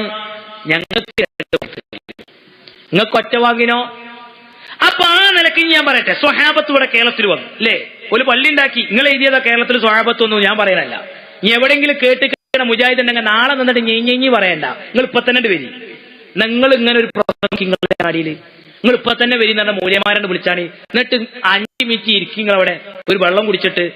നിങ്ങൾക്ക് അങ്ങനെ ധൈര്യമായിട്ട് പ്രസംഗിക്കാൻ പറ്റുന്ന ഏത് ചക്കര കേരളത്തിൽ നിങ്ങൾ കൂടാണ്? അപ്പൊ തിരിയോ നാട്ടുകാർക്ക് കള്ളത്തരങ്ങൾ പറയുന്നത്. ഒരു ആയത്തിന്റെ അർത്ഥം അങ്ങനെയല്ല. നിങ്ങൾ പച്ച നോണേ പറയുന്നത്. എന്തൊക്കെ കൊടുക്കി സുന്നികൾക്ക് മൈക്ക് പ്രസംഗിച്ചിട്ട് അവിടെ ഇരിക്കുക. എന്നിട്ട് കൊടുക്കി സുന്നികൾക്ക് ഒരു മൈക്ക്. അപ്പൊ സുന്നി മൂല്യമാര് ഞങ്ങൾ സാധാരണക്കാരാണല്ലോ, ഓല് പാവങ്ങളെ ഓല മുമ്പിൽ സുന്നികൾ ബോധ്യപ്പെടുത്തി തരാം. നിങ്ങൾക്ക് കഴിയോ അങ്ങനെ ഒരു പരിപാടിയൊക്കെ? എന്നിട്ട് നിങ്ങളുണ്ടോ അങ്ങനെ ഒരു പരിപാടിയൊക്കെ? നിങ്ങൾ കിട്ടൂല, ജന്മത്തിൽ കിട്ടൂല. നിങ്ങൾ ജന്മത്തിൽ വരൂല, ഉറപ്പാ. എന്തിനാ ഈ കള്ളത്തരത്തിൽ നിൽക്കുന്നത്? ആയത്തിന് 2 അർത്ഥം വഹാബി. അതിനെ ശരിയായ അർത്ഥം കൊടുത്ത നാട്ടുകാർക്ക് തിരിയില്ലേ? ഇനി നിങ്ങൾ ചിന്തിക്കുകയും ആ സ്വഹാബത്ത് ഇവിടെ ഒന്ന് പള്ളി ഉണ്ടാക്കി അല്ലേ? പള്ളി ഉണ്ടാക്കി. കൊടുങ്ങല്ലൂരിലെ ചേരമ മസ്ജിദാണ് ഇന്ത്യയിലെ പ്രഥമ മോസ്ക് എന്നാ ചരിത്രം പറയുന്നത്. ആ പള്ളി ആരുണ്ടാക്കിയതാ? സ്വഹാബത്ത് നിർമ്മിച്ച പള്ളിയാണ്. ആ പള്ളിയിൽ വെള്ളിയാഴ്ച കുത്തുബോധല് ഏത് ഭാഷയിലാണ്? ഏത് ഭാഷയിലാണ് സ്വഹാബത്ത് നിർമ്മിച്ച പള്ളിയിൽ ഖുത്ബ ഓതിയത്? അറബി ഭാഷയിലാണ് അല്ലേ? അറബി ഭാഷയിലാണ് ഖുത്ബ ഓതിയിട്ടുള്ളത്. അതേ സമയത്ത് നിങ്ങൾ ആലോചിച്ച് നോക്കി, നമ്മളോട് ഇപ്പൊ ഒരു മുജാഹിദ് ചോദിക്കുകയാണ്, കേരളത്തിൽ ആദ്യമായിട്ട് അറബി ഭാഷയിൽ ഖുത്ബ ഓതിയ പള്ളി ഏതാ? ഉത്തരം സിമ്പിൾ, കേരളത്തിൽ ആദ്യമായിട്ട് ഉണ്ടാക്കിയ പള്ളി. ഞങ്ങൾ ഉത്തരം കഴിഞ്ഞു. എന്നാൽ ഞാൻ തിരിച്ച് മുജാഹിദിനോട് ചോദിക്കട്ടെ, കേരളത്തിൽ ആദ്യമായിട്ട് അറബി അല്ലാത്ത ഭാഷയിൽ ഖുത്ബ ഓതിയ ഒരു പള്ളി ഏതാ? റസൂലുള്ളാഹിന്റെ സ്വഹാബത്ത് ഉണ്ടാക്കിയ പള്ളിയാന്ന് നിങ്ങൾ ചരിത്രം കൊണ്ട് തെളിയിച്ചേരി. ഞാൻ പറഞ്ഞാ പള്ളി ഏതാണ്? ആ പള്ളിയാണ് സൽസബീൽ വായിച്ചാൽ മതി. 72 സൽസബീൽ വായിച്ചോളി. ആ പള്ളി ഏതാ? നിങ്ങൾ ഹാജി അബ്ദുള്ള സേട്ട് കൊച്ചിയിൽ ഉണ്ടാക്കിയ പള്ളി, മട്ടാഞ്ചേരിയിൽ. ആ പള്ളിയിലാണ് ആദ്യമായിട്ട് ഉറുദുവിൽ ഖുത്ബ ഓതിയത്. കേരളത്തിലെ മിമ്പറിൽ അറബി അല്ലാത്തൊരു ഭാഷയിൽ ഖുത്ബ നിർവഹിക്കപ്പെട്ട ഭാഷ ഉറുദുവാ. കാരണം ഇമാമു എവിടുത്തേരെന്ന് വെച്ചാൽ അയാള് പിന്നെ ഹൈദരാബാദുകാരനായിരുന്നു, ബാംഗ്ലൂർക്കാരനാണ്. അയാൾക്ക് മലയാളം അറിയില്ല, അയാൾക്ക് ഉറുദു അറിയുള്ളൂ. അയാൾ ഉറുദുവിലെ ഖുത്ബ പിന്നീടാണ് മലയാളീകരിക്കപ്പെട്ടെന്ന ഉമർ മൗലവി എഴുതി വെച്ചിട്ടുള്ളത്.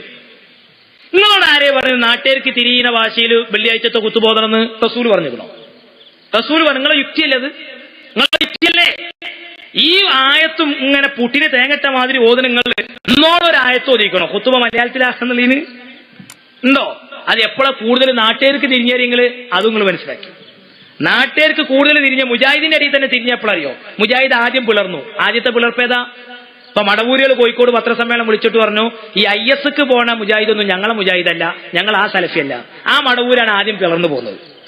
അങ്ങനെ ആ മടവൂരി വിഭാഗം മുജാഹിദ് പിളർന്നപ്പോ അന്നിങ്ങനെ മടവൂരികൾക്കെതിരെ ഇങ്ങനെ കസർത്ത് സംസാരിക്കുന്ന ആളായിരുന്നു സക്കരിയ സ്വലാഹി. സക്കരിയ സ്വലാഹി നന്നായിട്ട് സംസാരിക്കുന്ന ആളാണ്. ഇന്നിപ്പോ അയാൾ ചിത്രത്തിലുമില്ല, ചരിത്രത്തിലുമില്ല.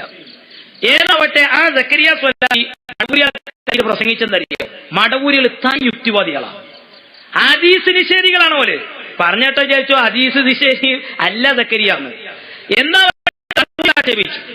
അതിന് മടവൂരി വിഭാഗം മുജാഹിദീങ്ങൾ ഒരു മറുപടിയും കൊടുത്തു സക്കരിയാക്ക്. ആ മറുപടി കേൾക്കാൻ രസം. അറിയോ? അലിമദനിം എന്ന് പറയുന്ന മടവൂരി വിഭാഗത്തിന്റെ മുജാഹിദ് പ്രഭാഷകനാണ്.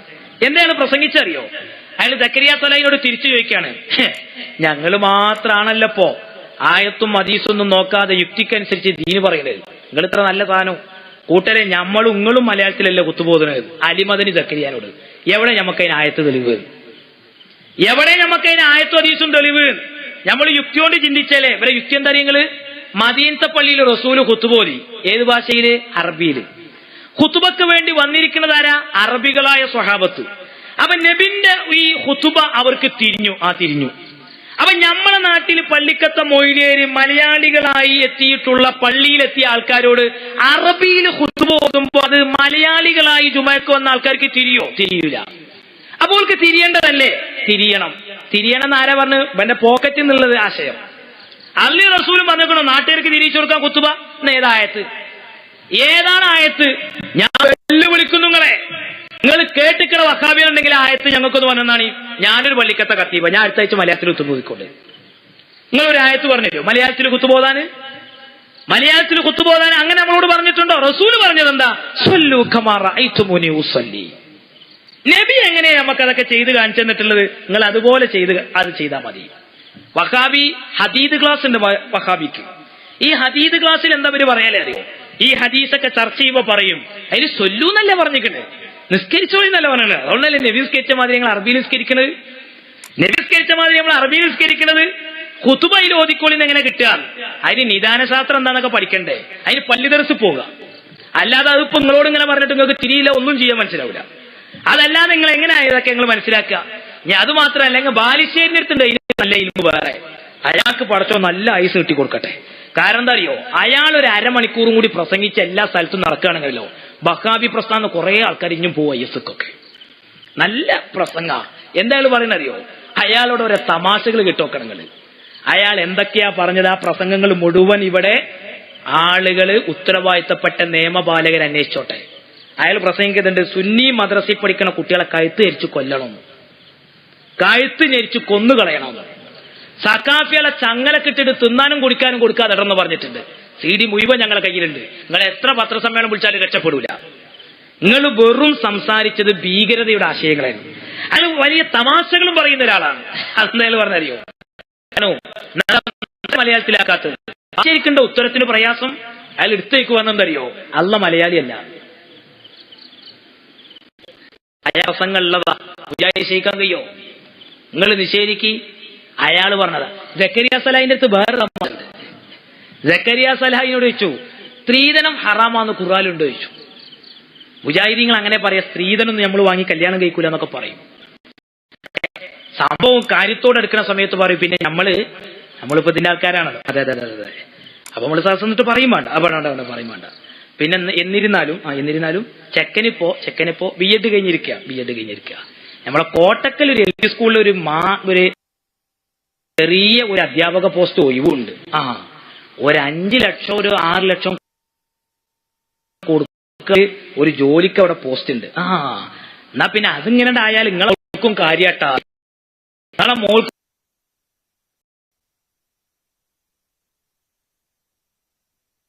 കാര്യാട്ടാ ദിലനീ ചെയ്തെന്ന് പറയില്ലേ. ഇവരൊക്കെയുള്ള മാന്യതന്മാരെന്തായിരിക്കും? ആത്മാർത്ഥമായിട്ട് ഇന്ന് സമൂഹത്തിൽ നടന്നുകൊണ്ടിരിക്കുന്ന ഈ പിടിച്ചുപറിക്കെതിരെ ഞങ്ങൾ സംസാരിക്കാനുള്ളത്. അതൊക്കെ ഒരു സുന്യാള രീതി.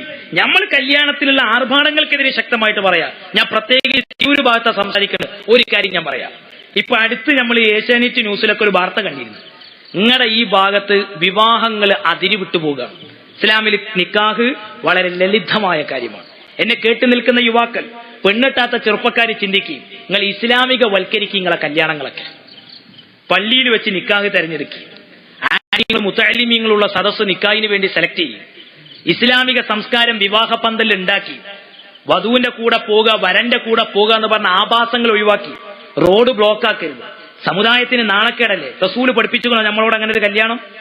റസൂല് പഠിപ്പിച്ചുകൊണ്ടോ അങ്ങനെ ഒരു തോന്നിയാസം? നമ്മൾ ജീവിതത്തിന്റെ യാഥാർത്ഥ്യത്തിലേക്ക് കാലെടുത്ത് വെക്കുകയാണ് ദാമ്പത്യ ജീവിതത്തിലൂടെ.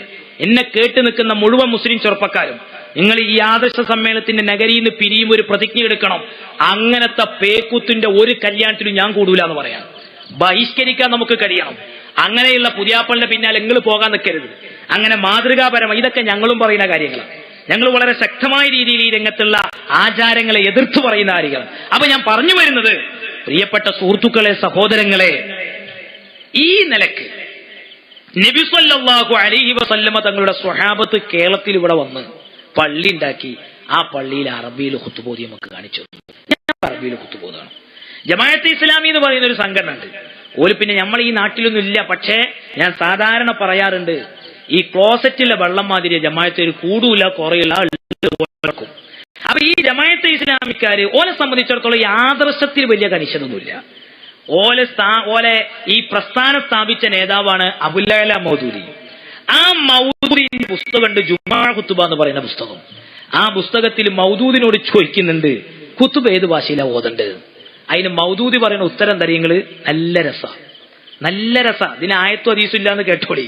മൗദൂദ് പറയാ, വിശുദ്ധ ഖുർആനിൽ നിന്നും തിരുമേനിയുടെ സുന്നത്തിൽ നിന്നും ഞാൻ മനസ്സിലാക്കുന്നത് ഇതാണ്, ഇത് ചെയ്യാമെന്നാണ് എന്റെ അഭിപ്രായം. അഥവാ ചെയ്യുന്നതിലാണ് കൂടുതൽ ഉത്തമം. അല്ലെങ്കിൽ ഈ കാര്യം ചെയ്യാതിരിക്കേണ്ടതാണ്. അഥവാ ചെയ്യാതിരിക്കലാണ് ശരി. ഇപ്പൊ ഏതാ ശരി? ഉത്തമം പിടിക്കുമ്പോ ശരി പോകുക, ശരി പിടിക്കുമ്പോ ഉത്തമം പോകുക. ഉത്തമം ശരിയും കൂടി വേണോ? തറവാട്ടിക്ക് പോരി, ഇങ്ങോട്ട് പോരി. മലയാളത്തിലല്ല അറബിയിൽ കുത്തുപോതിക്കോളി. എന്തിനങ്ങനെ ഇറങ്ങാറാണ്? മൗദൂദിന്റെ പുസ്തകമാണിത്. IPH പുറത്തിറക്കിയ മലയാളത്തിലുള്ള പുസ്തകം വാങ്ങിക്കാൻ കിട്ടും. അതിന്റെ 73-ാമത്തെ പേജ് വായിച്ച സക്കാഫ് ഇപ്പം വായിച്ച ഭാര്യയിലാണ് കാണും. ഞാൻ വെറുതെ പറഞ്ഞോന്നല്ല, ഒന്നും കൂടി പറഞ്ഞുതരാം. വിശുദ്ധ ഖുർആനിൽ നിന്നും തിരുമേനിയുടെ സുന്നത്തിൽ നിന്നും ഞാൻ മനസ്സിലാക്കുന്നത് ഇതാണ്, ഇത് ചെയ്യാമെന്നാണ് എന്റെ അഭിപ്രായം. അഥവാ ചെയ്യുന്നതിലാണ് കൂടുതൽ ഉത്തമം. അല്ലെങ്കിൽ ഈ കാര്യം ചെയ്യാതിരിക്കേണ്ടതാണ്. അഥവാ ചെയ്യാതിരിക്കലാണ് ശരി. ഈ പുസ്തകം 1001 വട്ടം ആവർത്തിച്ചു വായിച്ചാൽ ഏതാ ശരിയെന്ന് ആർക്കെങ്കിലും തിരിയരുത്. അപ്പോൾ ഓൻ ജമാഅത്തേരനാകുക. തിരിയരുത്. കാരണം ജമാഅത്തേര് തന്നെ അങ്ങനെയാണ്. നാട്ടുകാർക്ക് ഏതായാലും തിരിയലില്ല, ഓൾക്ക് തിരിയുണ്ട്. അല്ലാഹു അഅലം. എങ്ങനെയുണ്ട്? അപ്പൊ നോക്കിങ്ങൾ ഈ നിലക്ക് സ്വഹാബത്ത് ഇവിടെ ദീനെത്തിച്ചു അല്ലേ എന്നെങ്കിൽ ഇനി ഞാൻ പറയുന്നത് മനസ്സിലാക്കി. MT അബ്ദുറഹ്മാൻ മൗലവി വാഴക്കാട് എന്ന് പറഞ്ഞൊരു മനുഷ്യൻ, അയാളൊരു പുസ്തകം എഴുതിയിട്ടുണ്ട്, ജുമുഅ ഖുത്ബ മദ്ഹബുകളിൽ എന്നാണ് ആ പുസ്തകത്തിന്റെ പേര്. ആ പുസ്തകത്തിന്റെ 84-ാമത്തെ പേജിൽ അയാൾ എഴുതി വെച്ച വരി എന്താ അറിയോ? അയാൾ എഴുതി വെച്ചത്, കേരളത്തിൽ അറബി അറിയാത്തവരോട് സ്വഹാബത്ത് അറബിയിൽ ഖുത്ബ ഓതി എന്ന് സമ്മതിക്കാൻ നിർവാഹമില്ല. കളവ്. 1926 മുജാഹിദ് നേതാവ് KM മൗലവി അൽ-ഇർഷാദിൽ എഴുതി വെച്ച ലേഖനം വായിച്ചാൽ മതി സ്വഹാബത്ത് ഏത് ഭാഷയിലെ ഖുത്ബ ഓതി എന്ന് മനസ്സിലാക്കാൻ. ജുമുഅ ഖുത്ബ എന്ന് പറഞ്ഞ കേരള നെതുവത്തുൽ മുജാഹിദീൻ കോഴിക്കോട് സെന്റർ പുറത്തിറക്കിയിട്ടുള്ള പുസ്തകത്തിന്റെ 23-ാമത്തെ പേജ് വായിക്കും. സ്വഹാബത്ത് കേരളത്തിൽ അറബിയിലെ ഖുത്ബ ഓതി എന്ന് ആ പുസ്തകത്തിലുണ്ട്. ഇയാൾ പറയുന്നത് എന്താ? സമ്മതിക്കാൻ നിർവാഹമില്ല. ഇനി അങ്ങനെ പറയുന്നവര് തെളിവ് ഹാജരാക്കണം. ഇനി തെളിഞ്ഞാൽ തന്നെയും കേരളത്തിലെ മുസ്ലിയാക്കൾ ചെയ്യുന്നത് ദീനിൽ തെളിയാത്തത് അതും നമുക്ക് തെളിവല്ല. എന്നെ കേട്ടു നിൽക്കുന്ന മുസ്ലിം ചെറുപ്പക്കാര് മനസ്സിലാക്കുക, അള്ളാന്റെ റസൂല് എത്ര ദീർഘവീക്ഷണത്തോടു കൂടെയാ 14 നൂറ്റാണ്ട് മുമ്പ് നമ്മളോട് പറഞ്ഞത്, ലാ തസുബ്ബു അസ്ഹാബി, എന്റെ സ്വഹാബത്തിന് നിങ്ങൾ ചീത്ത പറയരുത്. ഫഇന്നഹു യജീഉ ഫീ ആഖിരി സമാനി ഖൗമുൻ, അന്ത്യനാൾ വരുന്ന സമയത്ത് ഒരു വിഭാഗം ആളുകൾ ഇവിടെ വരാനുണ്ട്. എന്താ അവരുടെ പ്രത്യേകത? അല്ലദീന യസുബ്ബൂന അസ്ഹാബി, അവരെന്റെ സ്വഹാബത്തിനെ ചീത്ത പറയുന്നവരാണ്, എന്റെ സ്വഹാബത്തിനെ ആക്ഷേപിക്കുന്നവരാണ്. അവരെ പോലെ എന്റെ സ്വഹാബത്തിന് നിങ്ങൾ തെറി പറയല്ല, അവരെ പോലെ എന്റെ സ്വഹാബത്തിന് നിങ്ങൾ ചീത്ത പറയല്ല. എന്നിട്ട് മുത്തുനബി തങ്ങൾ പറയുകയാ, അവര് രോഗിയായാൽ സന്ദർശിക്കാൻ പോകരുത്, അവര് ജീവൻ മയ്യത്തുസ്കരിക്കരുത്, അവരോട് സലാം പറയരുത്. ഇത് സമസ്തകന്റെ പ്രിയപ്പെട്ടവരെ, ഈ തീരുമാനമെടുത്തത് സമസ്തയുടെ ഉലമാഹ് വ്യക്തിപരമായെടുത്ത തീരുമാനമല്ല. ആ തീരുമാനത്തിന്റെ ആശയ സ്രോതസ് അഷ്റഫുൽ വറാ മുഹമ്മദ് മുസ്തഫ സ്വല്ലല്ലാഹു അലൈഹി വസല്ലം. ആ നിലക്ക് റസൂലുള്ളാഹിന്റെ സ്വഹാബത്തിന് ഇനി ഇത് കടങ്ങൾ സ്വഹാബത്തിനെ തള്ളിയ മറ്റൊരു ലേഖനം. ഇതേതാ? ഇസ്ലാമിൽ ഇസ്രായേലി പുരാണേതിഹാസങ്ങൾ പ്രചരിച്ചതെങ്ങനെ? 59 ഒക്ടോബർ 5 മുഹമ്മദ് കുട്ടശ്ശേരിയുടെ ലേഖനം അൽമനാർ. ഇതിൽ പറയുന്നതറിയോ? ഒരുപാട് വായിക്കാണ്ട് ഞാൻ വൈകിയ വേളയിൽ വായിക്കലില്ല. ഇതിൽ പറയാണ്, ഈ ജൂത കഥകൾ ഇസ്ലാമിൽ കടത്തിക്കൂട്ടിയത് ഉമർ റളിയല്ലാഹു അൻഹു, ഉസ്മാൻ റളിയല്ലാഹു അൻഹു ആണ്. അവരെ പേരെടുത്ത് ആക്ഷേപിക്കണം. മദീന പള്ളിയിൽ കഥ പറയുന്ന സമ്പ്രദായം തുടങ്ങി. അതിന് അനുമതി കൊടുത്തത് ഉമർ റളിയല്ലാഹു അൻഹു, ഉസ്മാൻ റളിയല്ലാഹു അൻഹു ആയിരുന്നു. ഇയാളൊരു സംഭവമായി കുട്ടശ്ശേരിയായി. ഉമർ റളിയല്ലാഹു അൻഹു, ഉസ്മാൻ റളിയല്ലാഹു അൻഹു ഇയാൾ ആക്ഷേപിച്ചു. ഇനി മാത്രമല്ല, പേരെടുത്ത് വേറെയും ഒരുപാട് സ്വഹാബത്തിനെ അയാൾ ജൂദായിസത്തിലാണ് എഴുതി ചേർക്കുന്നത്. നിങ്ങൾ ചിന്തിക്കുക. ഈ നിലക്ക് അള്ളാഹുവിന്റെ റസൂൽ സ്വഹാബത്തിനെ ഇവർ ആക്ഷേപിച്ചു. ഇസ്രായേലി കഥകൾ, ജൂത കഥകൾ ഇസ്ലാമിൽ കടത്തിക്കൂട്ടിയത് സ്വഹാബത്താണെന്ന് അവര് പച്ച മലയാളത്തിൽ എഴുതി. ഇവരെയാണോ ഇസ്ലാമിന്റെ പേരിൽ ഇവിടെ പ്രവർത്തിക്കാൻ എന്റെ പ്രിയപ്പെട്ടവരെ നമ്മൾ അനുവദിച്ചു കൊടുക്കുന്നത്? ഇത് ഇസ്ലാമല്ല, ഇത് ഒരു തരം എന്തെന്നാ പറയാ. അതുകൊണ്ടാണ് ഇവർക്ക് ആശയം മാറ്റിക്കൊണ്ടേയിരിക്കേണ്ടി വരുന്നത്. ഒരു വ്യക്തമായ നിലപാടില്ല, ആദർശമില്ല, ഒന്നുമില്ല. കാരണം നമ്മള് സ്വഹാബത്ത് പഠിപ്പിച്ച ദീനിലുള്ളത്. നമ്മളെ വകയായിട്ട് ഒന്നും മാറ്റിയിട്ടില്ല. നമ്മൾ പണ്ട് പറഞ്ഞതെന്തോ അതാണ് ഇന്നും പറയുന്നത്. ആകെ നമ്മൾ മാറ്റി എന്ന് പറയുന്ന ഒരു കാര്യം എന്താ നിങ്ങള് ആകെപ്പാടെ പറയുന്ന ഒരു വിഷയം, നമ്മൾ ഇംഗ്ലീഷ് ഭാഷ പണ്ട് നരകത്തിലെ ഭാഷയാണെന്ന് പറഞ്ഞു. ഇപ്പൊ നമ്മള് അത് ഇംഗ്ലീഷ് മീഡിയം നടക്കണില്ലേ, ഇപ്പൊ സുന്നികൾ ഇംഗ്ലീഷ് മീഡിയം നടത്തുന്നില്ലേ എന്നാ ചോദിക്കണത്. ഞാൻ അതിന്റെ ഉദാഹരണം തരാം. അതെന്തറിയോ, ഇവിടെ ഒരു പച്ച നുണയാണ് ഇവർ പറഞ്ഞുകൊണ്ടിരിക്കുന്നത്. ഒരു പച്ച നുണ. അതായത് എന്താ, ഇനി അതും ഞാൻ വായിച്ചുതരാം. ഇംഗ്ലീഷ് ഭാഷയെ ഇത് മാത്രം പറയാനുള്ള വേറെ ഒന്നും കിട്ടൂല. ഇപ്പൊ നമ്മൾ ഈ ഉറുക്കു ഏലസും പിഞ്ഞാണയത്തും കാര്യം പറയുമ്പോ മൗലവിമാര് വന്നിട്ട് പറയും സുന്നികൾ പണ്ടെന്തേ പറഞ്ഞ് നരകത്തിലെ ഭാഷയാണ് ഇംഗ്ലീഷ് ഭാഷ. ഇപ്പോ ഇംഗ്ലീഷ് മീഡിയം നടത്തുന്നില്ലേ? മർക്കസിന്റെ കീഴിൽ ഇത്ര ഇംഗ്ലീഷ് മീഡിയം, സിറാജുലുദ എത്ര ഇംഗ്ലീഷ് മീഡിയം നടത്തുന്നു എന്നാണ് ഇവരുടെ പ്രചരണം. നിങ്ങൾ കേട്ടോളൂ. ഒരു മൗലവി എഴുതുന്നത് ഞാൻ വായിച്ചാൽ, ഇസ്ലാഹി പ്രസ്ഥാനം കേന്നം പുറത്തിറക്കിയ പുസ്തകത്തിന്റെ 52-ാമത്തെ പേജിൽ, സമസ്തക്കാർ ഇപ്പോൾ ചില അടവുകൾ പ്രയോഗിക്കാറുണ്ട്. തങ്ങൾ ഇംഗ്ലീഷ് ഭാഷ പഠിക്കുന്നതിൽ നിന്നും സാധാരണ ജനങ്ങളെ വിലക്കിയിരുന്നത് ബ്രിട്ടീഷ് ഭരണകൂടത്തോടുള്ള എതിർപ്പ് കാരണമായിരുന്നു എന്നാണ് ചരിത്രമറിഞ്ഞുകൂടാത്ത സമസ്ത മുസ്ലിയാർ കുട്ടികൾ ഇപ്പോൾ പ്രസംഗിച്ചു വരുന്നത്. എന്നാൽ ചരിത്രം അറിയുന്ന മുജാഹിദ് മൗലവിമാര് പറയുന്നതറിയോ, നമ്മൾ അങ്ങനെ പറഞ്ഞതല്ല, ബ്രിട്ടീഷുകാരോടുള്ള വിരോധം കൊണ്ട് പറഞ്ഞൊന്നല്ല, ഓർ ഇംഗ്ലീഷ് ഭാഷ അറാമിന്റെ ഭാഷയായിട്ട് മനസ്സിലാക്കി പറഞ്ഞതാണ്. എന്നാ അതിന്റെ സത്യങ്ങൾ മനസ്സിലാക്കിക്കോളിയും. കാസർഗോഡുള്ള ബിദഈ സ്ഥാപനമാണ് ആലിയ കോളേജ് എന്ന് പറയുന്ന കോളേജ്. ആ ആലിയ കോളേജിന്റെ സോവനീറിൽ ഇതിന്റെ വ്യക്തമായിട്ട് ഇതിന്റെ വസ്തുത വിവരിക്കുന്നുണ്ട്. എന്തുകൊണ്ടാണ് 1885 ഇന്ത്യൻ നാഷണൽ കോൺഗ്രസ് രൂപം കൊള്ളുന്നതിന് മുമ്പ് തന്നെ ഇവിടത്തെ മുസ്ലിം പണ്ഡിതന്മാര് നാടിന്റെ സ്വാതന്ത്ര്യത്തെക്കുറിച്ച് ചിന്തിക്കുകയും പ്രസംഗിക്കുകയും ചെയ്തു വരുന്നു. അക്കാലത്താണ് ഇംഗ്ലീഷ് ഭാഷയും എല്ലാ ഇംഗ്ലീഷ് നിർമ്മിത വസ്തുക്കളും വർജിക്കണമെന്നുള്ള തീരുമാനമെടുത്തത്. അത് ഇംഗ്ലീഷ് ഭാഷയോടുള്ള വെറുപ്പ് കൊണ്ടല്ല, ദേശീയ വികാരത്താലുള്ള ആവേശം കൊണ്ട് മാത്രമായിരുന്നു. ഇത് മുജാഹിദിന്റെ സമ്മേളന ആലിയ കോളേജിന്റെ സമ്മേളന സോവനീറാണ്. അപ്പൊ ഇവര് തന്നെ വളരെ വ്യക്തമായിട്ട് എഴുതിയതാണ്. ഇതല്ലാതെ എന്നാ മുജാഹിദ് അങ്ങനെയല്ല. മുജാഹിദ് പണ്ട് അറബിയിൽ ഖുത്ബോദി, പിന്നെ മലയാളത്തിൽ ഖുത്ബോദി അല്ലേ?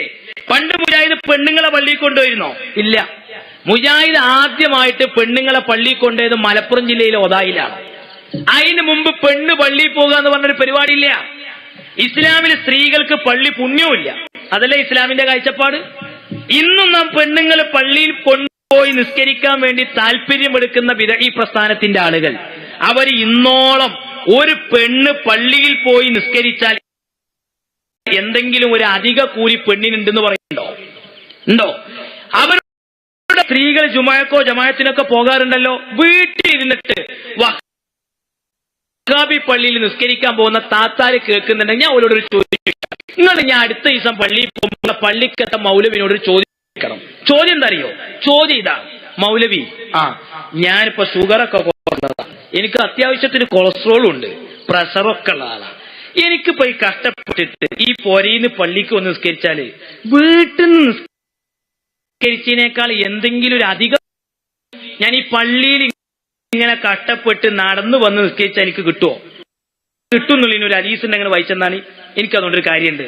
ആ മൗലവി ഒരു ഹദീസ് വായിക്കട്ടെ, ആ മൗലവി ഒരു ഹദീസ് വായിക്കട്ടെ. അങ്ങനെ ഒരു പുണ്യം അള്ളാന്റെ റസൂല് പെണ്ണിന് പറഞ്ഞിട്ടുണ്ടോ? നിങ്ങൾ ആലോചിച്ച് നോക്കി. സ്വഹാബത്ത് നിർമ്മിച്ച ഒരൊറ്റ പള്ളിയിലും സ്ത്രീകൾ ഇതിലേന്ന് പറഞ്ഞൊരു വഴിയില്ല. ഇതാരുണ്ടാക്കിയത്? അച്ചടക്കത്തിന്റെ പര്യായങ്ങളായി കഴിഞ്ഞുകൂടിയിരുന്ന കേരളത്തിലെ മുസ്ലിം സ്ത്രീകളെ പള്ളിപ്രവേശനത്തിന്റെ പേരും പറഞ്ഞ് തെരുവിലിറക്കി. അല്ലേ? പള്ളിപ്രവേശനത്തിന്റെ പേരും പറഞ്ഞ് തെരുവിലിറക്കി. അള്ളാഹുവിന്റെ റസൂൽ പറഞ്ഞതെന്താ? ഒരു പെണ്ണ് നിസ്കരിക്കാൻ ഏറ്റവും ഉത്തമമായ പ്ലേസ് എവിടെയാണ്? പുരുഷന്മാര് ജുമക്ക് പോകുന്ന പള്ളിയാണോ? അല്ല പെങ്ങളെ, സഹോദരി, നിങ്ങൾക്ക് നിസ്കരിക്കാൻ ഏറ്റവും പുണ്യമായ സ്ഥലം ഏതാണ്? അള്ളാന്റെ ഹബീബ് ഖൈറു മസാജിദിൻ നിസാഇ കഅറു ബുയൂതിഹിന്ന. ഒരു പെണ്ണിന് ഉത്തമമായ സ്ഥലം, നിസ്കരിക്കാൻ ഏറ്റവും ഉത്തമമായ അവളുടെ പ്രയർ പ്ലേസ് ഏതാ? അല്ലാഹുവിന്റെ വീടിന്റെ അന്തർഭാഗമാണ്. അന്യ പുരുഷന്മാര് ജുമുഅക്ക് പോകുന്ന ജമാഅത്തിന് വേണ്ടി മേളിക്കുന്ന സ്ഥലങ്ങളല്ല ഇതല്ലേ. ഇനി നോക്ക് നിങ്ങൾ, റസൂലുള്ളാഹിന്റെ വീടും മദീനത്തെ പള്ളിയും തമ്മിൽ എത്രത്തോളം അടുപ്പമായിരുന്നു. മഹദി ആയിഷ റളിയല്ലാഹു തആല അൻഹ റസൂലുള്ളാഹിന്റെ പ്രിയപ്പെട്ട ഭാര്യയായിരുന്നില്ലേ? ആ മഹദി ആയിഷ റളിയല്ലാഹു അൻഹയെ അല്ലാഹുവിന്റെ റസൂൽ ജുമുഅക്ക് കൊണ്ടുപോയിട്ടുണ്ടോ? ജമാഅത്തുകൾക്ക് വേണ്ടി അല്ലാഹുവിന്റെ റസൂൽ ആയിഷയെ പള്ളിയിലേക്ക് വിളിച്ചിട്ടുണ്ടോ? എന്റെ കരളിന്റെ കഷ്ണമാ ഫാത്തിമ എന്ന് അല്ലാഹുവിന്റെ റസൂൽ ഫാത്തിമ വിശേഷിപ്പിച്ചതല്ലയോ? ആ ഫാത്തിമാന്റെ കൈപിടിച്ച് പിതാവായ മുത്തു റസൂൽ മദീനത്തെ പള്ളിയിൽ ഏതെങ്കിലും ഒരു വഖത്തിന് പൊന്നുമോന് ഫാത്തിമയെ കൊണ്ടുപോയത് എവിടെയാ ഇസ്ലാമിന്റെ ചരിത്രത്തിലുള്ളത്? ഇല്ല. അങ്ങനൊരു പുണ്യം പെണ്ണിന് പള്ളിയില്ല. ഇതേ നമ്മൾ പറഞ്ഞത് സ്വഹാബത്ത് പഠിപ്പിച്ചതല്ലേ, ഇതല്ലേ റസൂല് പഠിപ്പിച്ചത്. നിങ്ങൾ ആലോചിച്ചോക്ക്, ഇപ്പൊ ഹറമിലെ ഇമാമിങ്ങളും പറഞ്ഞു തുടങ്ങിയത് എന്തിനാ ഈ പെണ്ണ് വരുന്നതെന്ന്. പണ്ട് ഒരു പെരുന്നാൾ നിസ്കാരം കഴിഞ്ഞിട്ട് പെണ്ണുങ്ങൾ കോഴിക്കോട് പള്ളിയിൽ നിന്ന് പുറത്തിറങ്ങുന്ന ചിത്രം മലയാള മനോരമയിൽ കൊടുത്തിരുന്നു. അത് കണ്ടപ്പോ ഉമ്മർ മൗലവി ഒരു ലേഖനം എഴുതിയിരുന്നു, നമ്മൾ ഈ താത്താരൊക്കെ എന്തിനു പള്ളിക്ക് വരികയാണ്. അന്നത്തെ ചിത്രം കണ്ടിട്ട് ഉമർ മൗലവി പറഞ്ഞെങ്കിൽ ഇന്നൊക്കെ പള്ളിക്ക് വരുന്ന താത്താരെ ഉമർ മൗലവി കാണുകയാണെങ്കിൽ കബറിന് നീച്ചു വരുമായിരുന്നു കാക്ക പറയരുത്. നിങ്ങൾ ചിന്തിച്ചു നോക്കി. അല്ലെങ്കിൽ അപ്പൊ അവര് പറയേ മൂല്യമാര് പറയുന്നുണ്ടില്ലേ മൂല്യമാർക്ക് മക്കാമുക്കൊക്കെ പെണ്ണുങ്ങളെ കൊണ്ടാകാം. പെണ്ണിന് മക്കാമ് സിയാറത്ത് സുന്നത്താണ്. അള്ളാഹുവിന്റെ മഹാത്മാക്കളുടെ മക്ബറ സിയാറ ചെയ്യൽ പെണ്ണിന് പുണ്യമാണ്. നിങ്ങൾ പറയുന്ന മതി മക്കാമത്ത് അടിച്ചു പൊളിക്കണമെന്ന് ഇസ്ലാമിൽ എവിടെയില്ല. ആരാ നിങ്ങളോട് അങ്ങനെ പറഞ്ഞത്? മക്കാമുകൾ അടിച്ചു പൊളിക്കണമെന്നോ? ഷാഫി ഇമാം പറയുന്നറിയോ? ഞാൻ ഡെയിലി ഇമാം അബൂ ഹനീഫ തങ്ങളെ മക്ബറ സിയാറ ചെയ്യുന്ന, എന്നിട്ട് എനിക്ക് വല്ല ആവശ്യമുണ്ടെങ്കിൽ ഞാൻ ആ മഹാന്റെ സദസ്സിൽ വെച്ചുകൊണ്ട്, മഹാന്റെ ഹദ്റത്തിൽ വെച്ചുകൊണ്ട് അവിടെ വെച്ച് ഞാൻ അള്ളാഹിനോട് ദുആ എനിക്ക് അങ്ങനെ ചോദിക്കണ കാര്യമൊക്കെ കിട്ടാറുണ്ടെന്നാ. ഇതാ ഷാഫി ഇമാം പറയുന്നത്. ഇനി ഞാൻ ചോദിക്കട്ടെ, മക്കാമൊക്കെ അടിച്ചു പൊട്ടിക്കണല്ലേ? അല്ല, അടിച്ചു പൊട്ടിക്കണം. മക്കാമിന് പോകും ചെയ്യരുതല്ലേ? നിങ്ങള് ഹജ്ജിന് കുറെ മുജാഹിദ് ഉണ്ടല്ലോ, എന്തിനു പോയതാ എനിക്കറിയില്ല. എന്തിനാ നിങ്ങളൊക്കെ ഹജ്ജിന് പോണത്? ആ 2 ലക്ഷം പാവപ്പെട്ടവനോട് തളിങ്ങള് ഒരു കൂലിങ്ങൾക്കില്ല. ഹജ്ജ് സുന്നിയക്ക് മാത്രം അവകാശപ്പെട്ടതാ. കാരണം അവിടെ എന്താ നിങ്ങൾ ചിന്തിച്ചോ, നിങ്ങളെ ബുദ്ധി കൊണ്ടൊക്കെ ഹജ്ജ് ചെയ്യാൻ പോയിട്ടുണ്ടെങ്കിൽ ബുദ്ധിയൊക്കെ ജിദ്ദിയിൽ വെച്ച് പോകേണ്ടി വരും. നിങ്ങളെ ബുദ്ധി കൊണ്ട് ഹജ്ജ് ചെയ്യാൻ പോയി നിങ്ങള് എന്താ കാലങ്ങൾ ചിന്തിച്ചോക്കെ. നമ്മളെ പണ്ട് ആദറാ ബീവി സഫാ മറുവിന്റെ അടിയിൽ ഓടി വിചാരിച്ച് നമ്മൾ ഓടാൻ പോണങ്ങട്ട് ഓടാൻ സ്ഥലമില്ലാഞ്ഞിട്ട് അപ്പൊ ഈ 2.5 ലക്ഷമൊക്കെ കൊടുത്ത് ആൾക്കാർ ഹജ്ജിന് പോണത്. ഇവിടെ നിന്ന് ഓടിയാ പോരാ, നേരെ കോയിച്ചനേക്ക്, കരിങ്കപ്പാറയ്ക്ക്, ബൈലത്തൂർക്ക്, ഓടിക്കോലും ബക്കാവി വ്യായാമമായി വിമാനത്തിൽ കയറിയിട്ട് നിങ്ങൾ ടെൻഷൻ ആകും വേണ്ട. നിങ്ങളൊന്ന് ചിന്തിച്ചോക്കി. ഇന്ന് കിടന്നുറങ്ങാൻ നേരത്തെ നിങ്ങൾ ചിന്തിക്കുക, നെഞ്ചത്ത് കൈവച്ചിട്ട് ഇരിക്കുന്ന നേരത്തെ നെഞ്ചത്ത് കൈവക്കണ്ട്, നിസ്കരിക്കുമ്പോൾ നെഞ്ചിന്റെ താഴെ വെക്കണ്ട്. അല്ല, എന്തിനാ നമ്മളിപ്പോ KNM ഗ്രൂപ്പ് പോയതൊക്കെ പൊട്ടന്മാരെന്നെയാണ്. എന്തിനാ പോലൊക്കെ പോയിക്കണ്? എന്താ അവിടെ നടക്കുന്നത്? നിങ്ങൾ ചിന്തിച്ചു നോക്കി. മുഴുവൻ കാര്യങ്ങൾ ആലോചിച്ചിട്ടുണ്ടെങ്കിൽ സുന്നികൾ പറയുന്ന കാര്യങ്ങൾ ഹജ്ജിൽ കാണുള്ളൂ. ഇവര് മദീനത്ത് പോകണ്ടല്ലോ, എന്തിന്? പ്രകൃതി ആസ്വദിക്കാൻ. മദീന കാണാൻ പോലില്ലേ? ഞങ്ങൾ മദീനത്ത് പോലല്ല, ഞങ്ങൾ മുത്തുനബിനെ കാണാൻ പോവുക, മുത്തുനബിന്റെ ഹളറത്ത് പോവുകയാണ്. അള്ളാഹു നമുക്ക് തൗഫീഖ് നൽകട്ടെ. പ്രിയപ്പെട്ടവരെ, ആ മദീനയിൽ ചെന്നാൽ മക്ബറകളൊക്കെ ലയനത്തിന്റെ കേന്ദ്രമാണല്ലേ. അവിടെ പോയിട്ട് നമുക്ക് സങ്കടം പറയാൻ പറ്റൂലല്ലേ. സൗദി അറേബ്യയില് മദീനത്തെ പള്ളിന്റെ ചുമരുമ്പണ്ട് എഴുതി വെച്ചിട്ടുണ്ട്. റസൂലുള്ളാഹിന്റെ ഖബറിന്റെ ഖബർ ഷരീഫിന്റെ മുന്നിൽ എഴുതി വെച്ചിട്ടുണ്ട്. നല്ല മനോഹരമായി കൊത്തിവെച്ചിട്ടുണ്ട്. എന്താ കൊത്തിവെച്ചിരിക്കുന്നത്? കണ്ടോരുണ്ടിന്റെ സദസ്സില് ഞാൻ കണ്ട കാഴ്ചയെ പറയുന്നത്. എന്താ കണ്ടിരിക്കുന്നത്? പോയ ആൾക്കാർ ശ്രദ്ധിച്ചു നോക്കിണ്ടാവും, ഇല്ലെങ്കിൽ പോകുമ്പോ ശ്രദ്ധിക്കണം. എന്താ അവിടെ കൊത്തി വെച്ചിരിക്കണ പരിചയോ? യാ ഖൈറ മൻദൂഫീനത് ബിൽകാഹി യഅ്ലൂമുഹു ഫഖബ മിൻ തീബിഹിം ദഹ്കഹുവൽ അകമു നഫ്സിൽ ഫീദാ ഉലിഖാബ് إننت ساكنه فيه العفاف وفيه الجود والكرم. നിങ്ങളിപ്പം വിളിച്ചോളി. കേനമ ഗ്രൂപ്പ് പോയവരുണ്ടാവും. ഓല ആദ്യം ചിലപ്പോൾ മദീന കാണാൻ പോയിട്ടുണ്ടാവും. വിളിച്ചു നോക്കിക്കോളി. ഒരു മൗലിയേരി ഞങ്ങളുടെ നാട്ടിൽ വന്നിട്ട് ഇങ്ങനെ പറയുന്നുണ്ട്, അതൊന്നുണ്ടോ നോക്കാണി. ഉണ്ട്, അത് കാണുന്നുണ്ട്. അത് മയക്കൊന്നുമില്ല. നിങ്ങൾ ബുർദ കംപ്ലീറ്റ് ഉണ്ടായിരുന്ന ഒരു കാലത്ത് അവിടെ.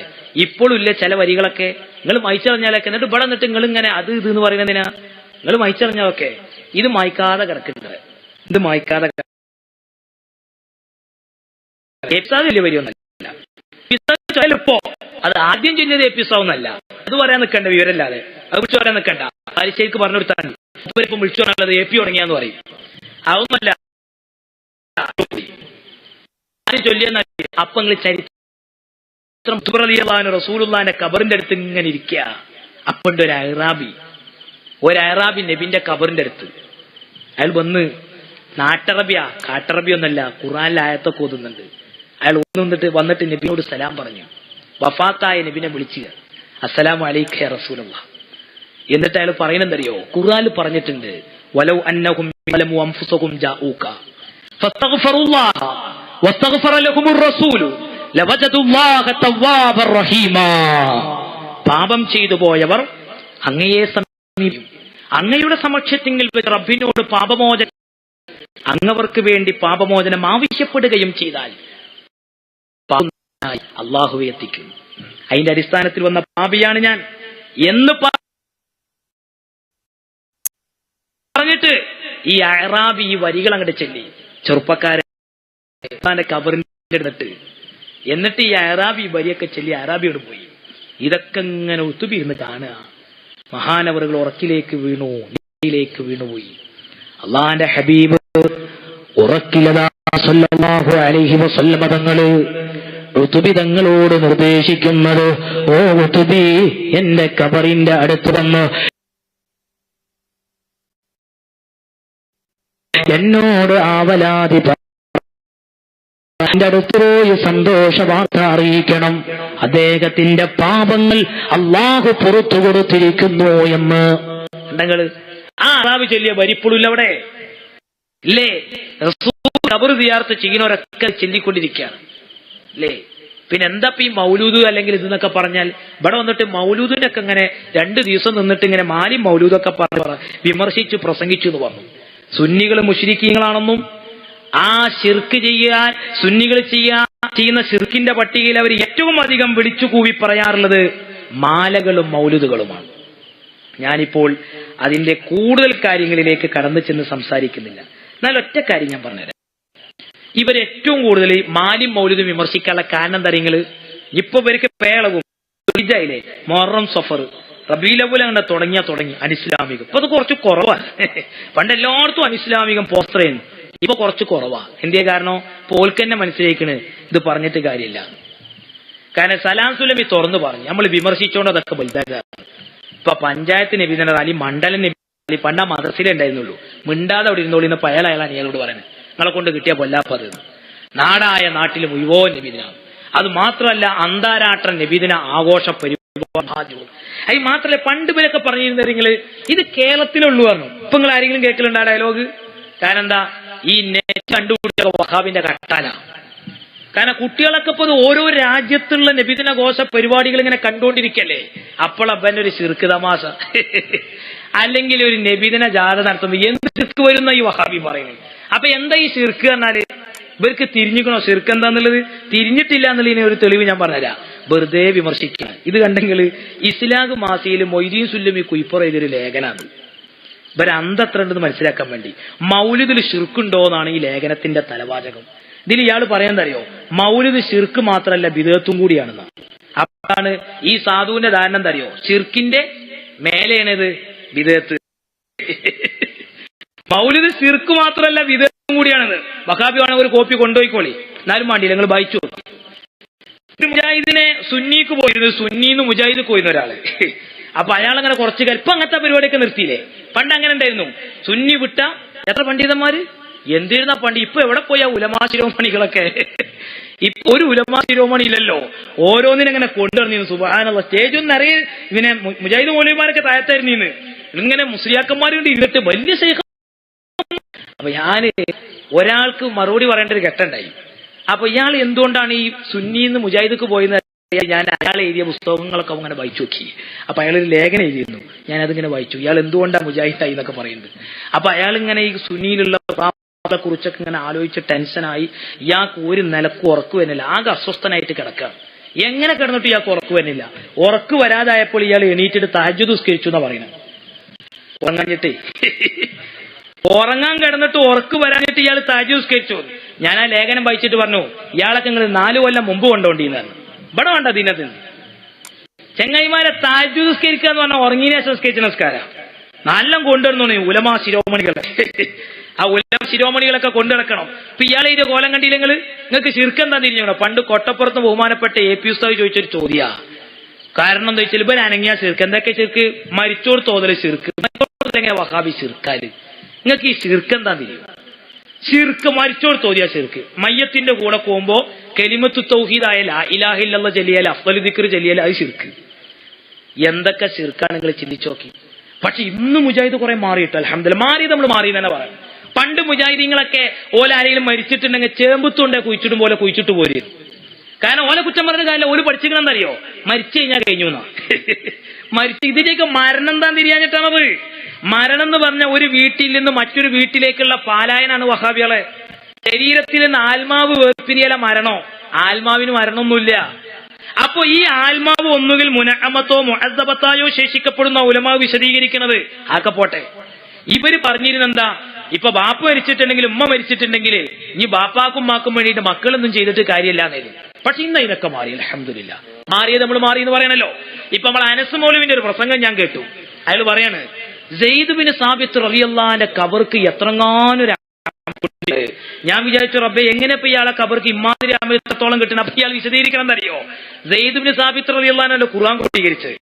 ആ ഖുർആൻ ക്രോഡീകരിക്കാന്നുള്ള പറയുന്ന നല്ല അമല് ചെയ്തതാരാ? സെയ്ദ് ബിൻ സാബിത്ത് റളിയല്ലാഹു അൻഹു.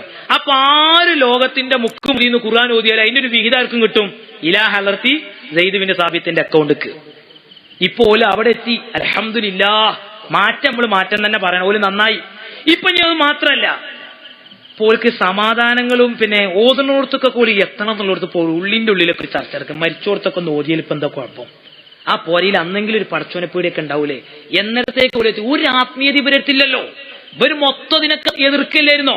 അള്ളാന്റെ റസൂല് പറഞ്ഞിരിക്കണോ? എത്ര ഹദീസിന്റെ വഹാബി നമ്മളെ മുമ്പിൽ ഒരു ഹദീസ് വായിക്ക്, ഖുർആൻ ഓതുന്നോടത്ത് മയ്യത്ത് ഉണ്ടാകാൻ പാടില്ല എന്ന് നമ്മൾ കണ്ടിക്കണം. മയ്യത്ത് ഉണ്ടാകാൻ പാടില്ല എന്ന് ഖുർആൻ ഓതുന്നോടത്ത് ആര് പഠിപ്പിച്ചു? നമ്മൾ ഈ തോന്നിയാസ അള്ളാഹുവിന്റെ റസൂല് പറഞ്ഞ ശുദ്ധിയുള്ള എല്ലാ സ്ഥലത്തും നമുക്ക് ഖുർആൻ ഓതാം അല്ലേ? മുത്തുനബി തങ്ങൾ പറഞ്ഞതാ, ഇദാ ഹളർതുമുൽ മരീള ബിൽ മയ്യിത ഫഖൂലു ഖൈറ. നിങ്ങൾ ജനാസിന്റെ അടുത്തും മയ്യത്തിന്റെ അടുത്തൊക്കെ പോയാല്, രോഗിന്റെ അടുത്തൊക്കെ പോയാല് നിങ്ങൾ ഖൈറ് പറയണമെന്നാ. ഖൈറ് എന്ന് പറഞ്ഞാൽ എന്താ? സൽസബീൽ വായിച്ചെന്നാ. എന്താ ഖൈർ എന്ന് പറഞ്ഞാൽ അൽമനാർ വായിക്കണോ? ഖൈറുൽ കലാമി കലാമുള്ളതല്ലേ? ഖുർആൻ ഓതണമെന്നല്ലേ റസൂല് പറയുന്നത്? നിങ്ങൾ എന്തിനാ ഈ സമുദായത്തെ നന്മയിൽ നിന്ന് പുറകോട്ടിന്റെ പേരിൽ നിങ്ങൾ സുന്നി കാഫറ എന്ന് പറയുന്നത്? നമ്മൾ ഈ മരിച്ചോടത്ത് ഖുർആൻ ഓതി, മരിച്ചോടത്ത് ഖുർആൻ ഓത്, അതിന്റെ പേരിൽ ഞങ്ങൾ കാഫറാണ്. നിങ്ങൾ അറിയിച്ച പോലെ ഒരുപാട് മാല. അപ്പൊ എന്ന രീതിയിൽ മാല മൗലിദ് ഇതാണ് ഇപ്പൊ നമ്മൾ ചെയ്യുന്ന ഏറ്റവും വലിയൊരു ഖുറാഫാത്ത്. ഓ സുബ്ഹാന ജല്ല, നമ്മൾ ചെയ്യുന്ന ഖുറാഫാത്ത്. ആരപ്പ നമ്മളെ മൗലൂദ് മൗലിദൊക്കെ എഴുതിയത്? സൈനുദ്ദീൻ മഖ്ദൂം തങ്ങളെ. മാഷാ അല്ലാഹ്, 500 ചില്ലാൻ കൊല്ലത്തെ പഴക്കണ്ട് ആ മൗലൂദിന്. മുജാഹിദ് കേരളത്തിൽ വന്നിട്ടോ 100 കൊല്ലം തികയില്ല. പഴയ കാൽക്കുലേറ്റർ എടുത്ത് കൂട്ടിയോളി, എങ്ങനെ കണക്കൂട്ടിയൊന്നും തികയില്ല. അപ്പൊ നിങ്ങളൊക്കെ ചെങ്ങായിമാരെ ബെർണീന്റെ 1000-400 കൊല്ലം മുമ്പ് മാപ്പിളാരിത് ഇവിടെ പാടാൻ തുടങ്ങിയിരിക്കണം ഈ സൈനുദ്ദീൻ മഖ്ദൂം മൗലൂദ്. പക്ഷേ അതിൽ വഹാബി തെറ്റ് കണ്ടുപിടിച്ചേ. അതെന്തേ? അതിൽ എത്ര അബദ്ധ. നിങ്ങൾ ചിന്തിച്ചു നോക്കി. ഇപ്പോ ഡിഫ്തീരിയ കൂടുകയാണ്, പകർച്ചവ്യാധി കൂടുകയാണ്. അതിന്റെ കാരണങ്ങൾ പലതാകാം. പണ്ടേ പോലെ പകർച്ചവ്യാധി കൂടുന്ന സമയത്താ മഹാനായ സൈനുദ്ദീൻ മഖ്ദൂം തങ്ങള് മങ്കൂസ് മൗലൂദ് എഴുതിയത്. അതുകൊണ്ടാണ് ഈ വഹാബികളൊക്കെ നാട്ടിൽ പെരുകിയിട്ടുണ്ടെങ്കിൽ ഡിഫ്തീരിയ വരും. നന്നായിട്ട് മൗലൂദ് ഓതണം, ഒരന്റെ ഉള്ളിലൊക്കെ മൗലൂദ് ഓതണം, മാല ചൊല്ലണം. ഉമ്മമാരെ നന്നായിട്ട് മാലയും മൗലൂദൊക്കെ ഒരു ഔഷധ. അതിലൊന്നും യാതൊരു സംശയം. ആ സൈനുദ്ദീൻ മഖ്ദൂം തങ്ങൾ ഖുർആനും സുന്നത്തൊന്നും അറിയാത്ത ആളായിരുന്നില്ലല്ലോ. അവര് എഴുതിയ മൗലൂദില് തെറ്റ് കണ്ടുപിടിക്കാൻ ആര്? നമ്മളെ സലഫി മുൻഷി. ഇനി എന്താ തെറ്റുള്ളത്? മങ്കൂസ് മൗലൂദിന്റെ മാസ്റ്റർ പീസ് തെറ്റായിട്ടോലെ അവതരിപ്പിക്കുന്നത് നമ്മൾ ഇർത്തകബത്തുവാണ്. എന്താ ഇർത്തകബത്തൂലുള്ളത്? കുറ്റം ചെയ്തു അനവധി പാമ്പി ഞാൻ റസൂലരെ പെട്ടങ്ങയിൽ ശരണം തരണം ദൂതരെ. ഇർതകബ്തു അലൽ ഖത്വ ഗൈറ ഹസിരിൻ വഅദദ് ലക അശ്കു ഫീഹി യാ സയ്യിദി ഖൈറൻ നബി. ഇതാണ് ഇപ്പൊ നമ്മൾ ചെല്ലുന്നത്. അപ്പൊ ഇത് എഴുതിയ ആള് സൈനുദ്ദീൻ മഖ്ദൂം കേട്ടോ, അത് മറക്കരുത് നമ്മള്. അത് എഴുതിയ ആള് സൈനുദ്ദീൻ മഖ്ദൂമാ. പക്ഷെ മൂപ്പർക്ക് തിരിഞ്ഞില്ലട്ടത് വലിയതാണ്. എന്തേ കാരണം? പാപം പൊറുക്കാൻ നബിനോടല്ലേ പറയുന്നത്. അക്കാദി എങ്ങനെ പ്രസംഗിക്കാം? പാപം പൊറുക്കാൻ നബി അല്ല, പാപം പൊറുക്കാൻ അള്ളാഹിനോട് തന്നെ പറയുന്നത്. നബി നമ്മളെ കാര്യത്തിലൊന്ന് ഇടപെടണമെന്നാണ് നമ്മൾ പറയുന്നത്. ആവലാതി ബോധിപ്പിക്കാം. അത് നബിനോട് പറ്റൂല എന്നുള്ളത് നിങ്ങളെ പ്രമാണം അറിയുന്ന എഴുതിയത്. അപ്പൊ ഓല് നോക്കി നിങ്ങള് ഇതിനെ എതിർത്തു. റസൂലുള്ളാഹിന്റെ പേരിലുള്ള മൗലൂദാകുമ്പോ ഇവർക്ക് ഭയങ്കര അസഖ്യമായ വയറുവേദ. നിങ്ങൾ ആലോചിച്ച് നോക്കി, മുജാഹിദ് മൗലവിമാരെ കുറിച്ചുള്ള മൗലൂദായാലോ നല്ല ഉഷാറാ. കേട്ടോളി, ഈ മൗലൂദ് തെറ്റാ. ഏത് മൗലൂദ്? മങ്കൂസ് മൗലൂദ്. എന്നാ നിങ്ങൾക്ക് ഇനി ഖുർആൻ അനുസരിച്ചുള്ള മൗലൂദ് കേൾക്കണോ? അത് നിങ്ങൾ കേട്ടോളി. ഇതേതാണെന്നറിയോ? 2004 ജനുവരി മാസത്തില് 12 കൊല്ലത്തെ പഴക്കമുള്ളൂ. ഇതിൽ നോക്കിക്കോളി നിങ്ങൾ. നമ്മൾ ഉമർ മൗലവിനെ കുറിച്ചുള്ള മൗലൂദ്. മാ കുന്തു ആമുലു റിഹ്ലതം മിൻ ദാരി മിൻ ബഅദി മർകബി കല്ലഖീരി മദാരി. ഉമർ മൗലവിനെ കുറിച്ചുള്ള മൗലൂദ്. എത്രത്തോളം ഇയാളെ കുറിച്ച് പറയുന്നറിയോ? നല്ല മനോഹരമായി എഴുതി പറയുകയാണ്. അല്ലാഹു ഹുനബാതൻ സ്വാലിഹാ മുതനസ്സിഹൻ കുല്ലി ഫിസ്തിൻ സാരി. നല്ല സ്വാലിഹായ മനുഷ്യനായിട്ട് മുളപ്പിച്ചു. ഈ ശുദ്ധമായ വന്യമാംസം എന്നൊക്കെ പറയുന്ന മാതിരി മൗലവിനെ കുറിച്ച് പറയാം. അത്രത്തോളം എത്ര വെച്ചാൽ ഹത്താ ഇദാ ജദ്ദവല്ലമ്മാ ഇലാ ശൈഖിൽ മശായിഖ് കാതിബിൽ മലബാരി. ഉളുപ്പുണ്ടോ വഹാബികളങ്ങൾക്ക്? നിങ്ങൾ ഉമ്മർ മൗലവിനെ ശൈഖുൽ മശായിഖ് എന്നാ ചൊല്ലി. ശൈഖുൽ മശായിഖ് നിന്നെ മലയാളം നിങ്ങൾ പറഞ്ഞു കൊടുക്കി. ഞങ്ങൾ വെളിയങ്കോട്ട ഉമ്മർക്കാദിനെ ശേഖേന്ന് വിളിച്ചാൽ ഞങ്ങൾ നരകത്തിക്ക്. ഞങ്ങളുടെ കലിമ ചൊല്ലി മുസ്ലിം ആകാനല്ലേ? ഇയാളെ ഷെയ്ഖുൽ മശായിഖ്. എന്താ അതിനർത്ഥം? ഇനി ഇയാൾ ഇബ്രാഹിം നബിന്റെ മാതിരിയാണ് നിങ്ങൾ ഈ പിന്നെ മൗലൂദ് പറയുന്നത്. ഉമർ മൗലവി നിങ്ങൾ ഇബ്രാഹിം നബിനോട് ഉപമിക്കണം. കേട്ടോളി. അസ്ലം തലിറഹ്മാനി മിസ്ല ഖലീലിഹി ലിതകൂന ഫീനാ ഉമ്മത്തൽ ലഹ്റായി. ഇങ്ങനെയുണ്ട്. അപ്പൊ ഈ മൗലൂദിനൊന്നും കുഴപ്പമില്ല.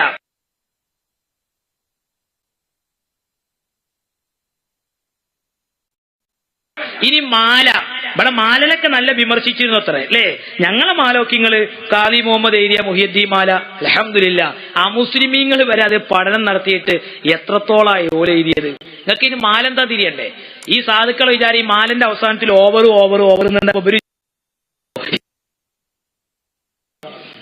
മീറ്റിംഗ് കൂടി ഓവറാക്കി വിവരമുള്ളൂ.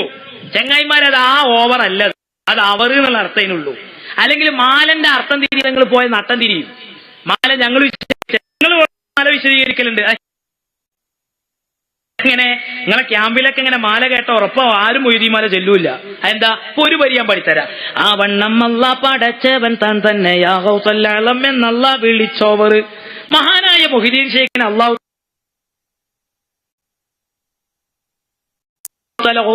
ന്ന് വിളിച്ചുന്നുണ്ട്. അതെ, ഇനി വിളിച്ചതപ്പഴാ അതൊക്കെ മുജാഹിദ് പറയും. വിളിച്ചതൊക്കെ ഓല് പറഞ്ഞേ, ഓല് കേട്ടുകണേ, ഓല് ഭയങ്കര സംഭവമല്ലേ. ഓല് കേട്ടത് ഓല് പറഞ്ഞു. ഇവര് ക്ലാസ് പറഞ്ഞു കൊടുക്കണ തോന്നിയാസം തരിയങ്ങള് ഇവര് ക്ലാസ് പറഞ്ഞു കൊടുക്കാണ്. അല്ലാഹു തആല ഔദുൽ കൗസർ കാണാൻ പോയി. അപ്പൊ ആരപ്പ ഈ ഔദുൽ കൗസർ പഠിച്ചത്? മുജാഹിദിന്റെ പടച്ചോന് വല്ല പ്രയാസമുണ്ടോ? ഇങ്ങനത്തെ എന്തെങ്കിലും ആരോപണം? അല്ലാഹു തആല ഔദുൽ കൗസർ കാണാൻ പോയി അതിന്റെ പക്കത്തു കൂടി ഇങ്ങനെ നടക്കുന്ന സമയത്ത് അല്ലാഹു തആല ഔദുൽ കൗസർക്കാണ് വീണിട്ട് അല്ലാഹു തആല ഇങ്ങനെ മുങ്ങിപ്പോങ്ങാണ്. അള്ള മരിക്കാൻ പറ്റുമോ? നാളെ നമ്മളെ വിചാരണ ചെയ്യാനുള്ള പടച്ചോനാ. ഇപ്പൊ തന്നെ മരിച്ചാലോ? അങ്ങിപ്പൊങ്ങി എന്ത് ചെയ്യൂ? കേറായി കേറാട്ട് കഴിയണില്ല. അപ്പണ്ട് മൊയ്തീൻ ഷേഖ് അബ്ദുൽ കൗസന്റെ അപ്പം വിളിച്ചുത്തറ കൗസുല്ലാലമേ എന്നിട്ട് എന്നിട്ട് ഈ കഥനെ സക്കരിയായി ഒരിക്കൽ പ്രസംഗിക്കുന്നുണ്ട്. ഈ കസമൂല്യര് പറഞ്ഞിരിക്കണ ഇങ്ങനെയാണ് പച്ച നോണ. ഈ കസമൂല്യരെ പറഞ്ഞിട്ടില്ല. നിങ്ങൾ നോണ പറയാണ്. നിങ്ങൾ ഈ കസമൂല്യരെ പേര് എന്തെല്ലാം കളവ് പറയലുണ്ട്. കട്ടിപ്പോന്ന് ഈ കസമൂല്യ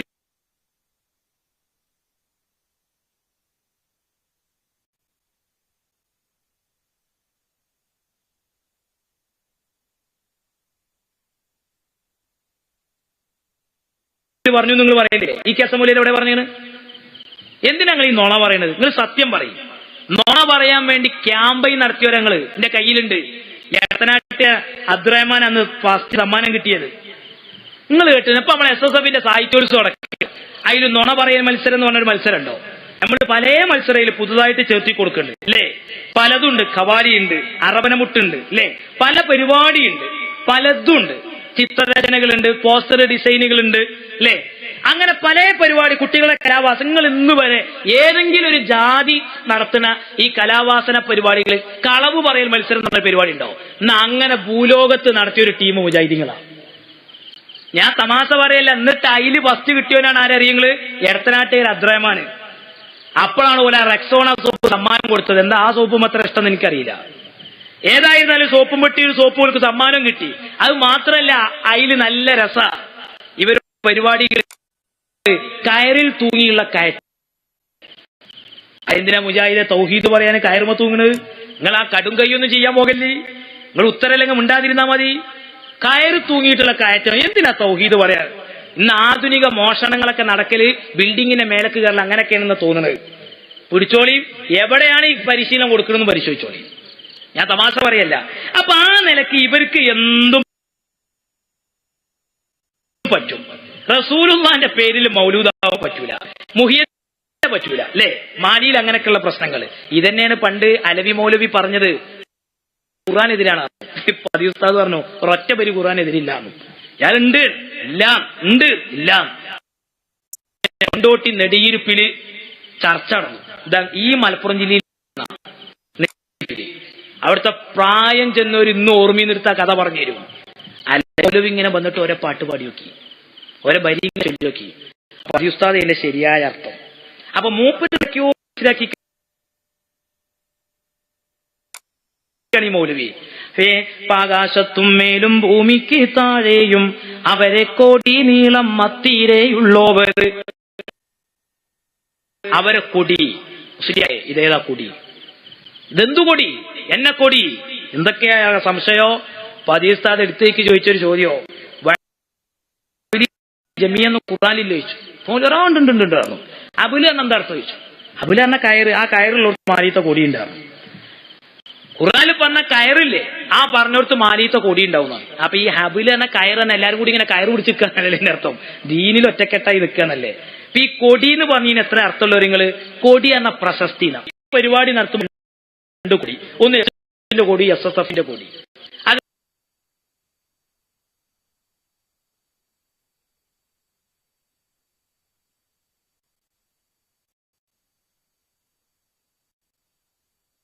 എന്തിനാ? ഈ സംഘടനയാണ് ഈ പരിപാടി നടത്തുന്നത് എന്നുള്ളൊരു അടയാളം. ഞങ്ങളെ മാല വിവരമില്ലാത്ത മനസ്സിലായില്ലേ?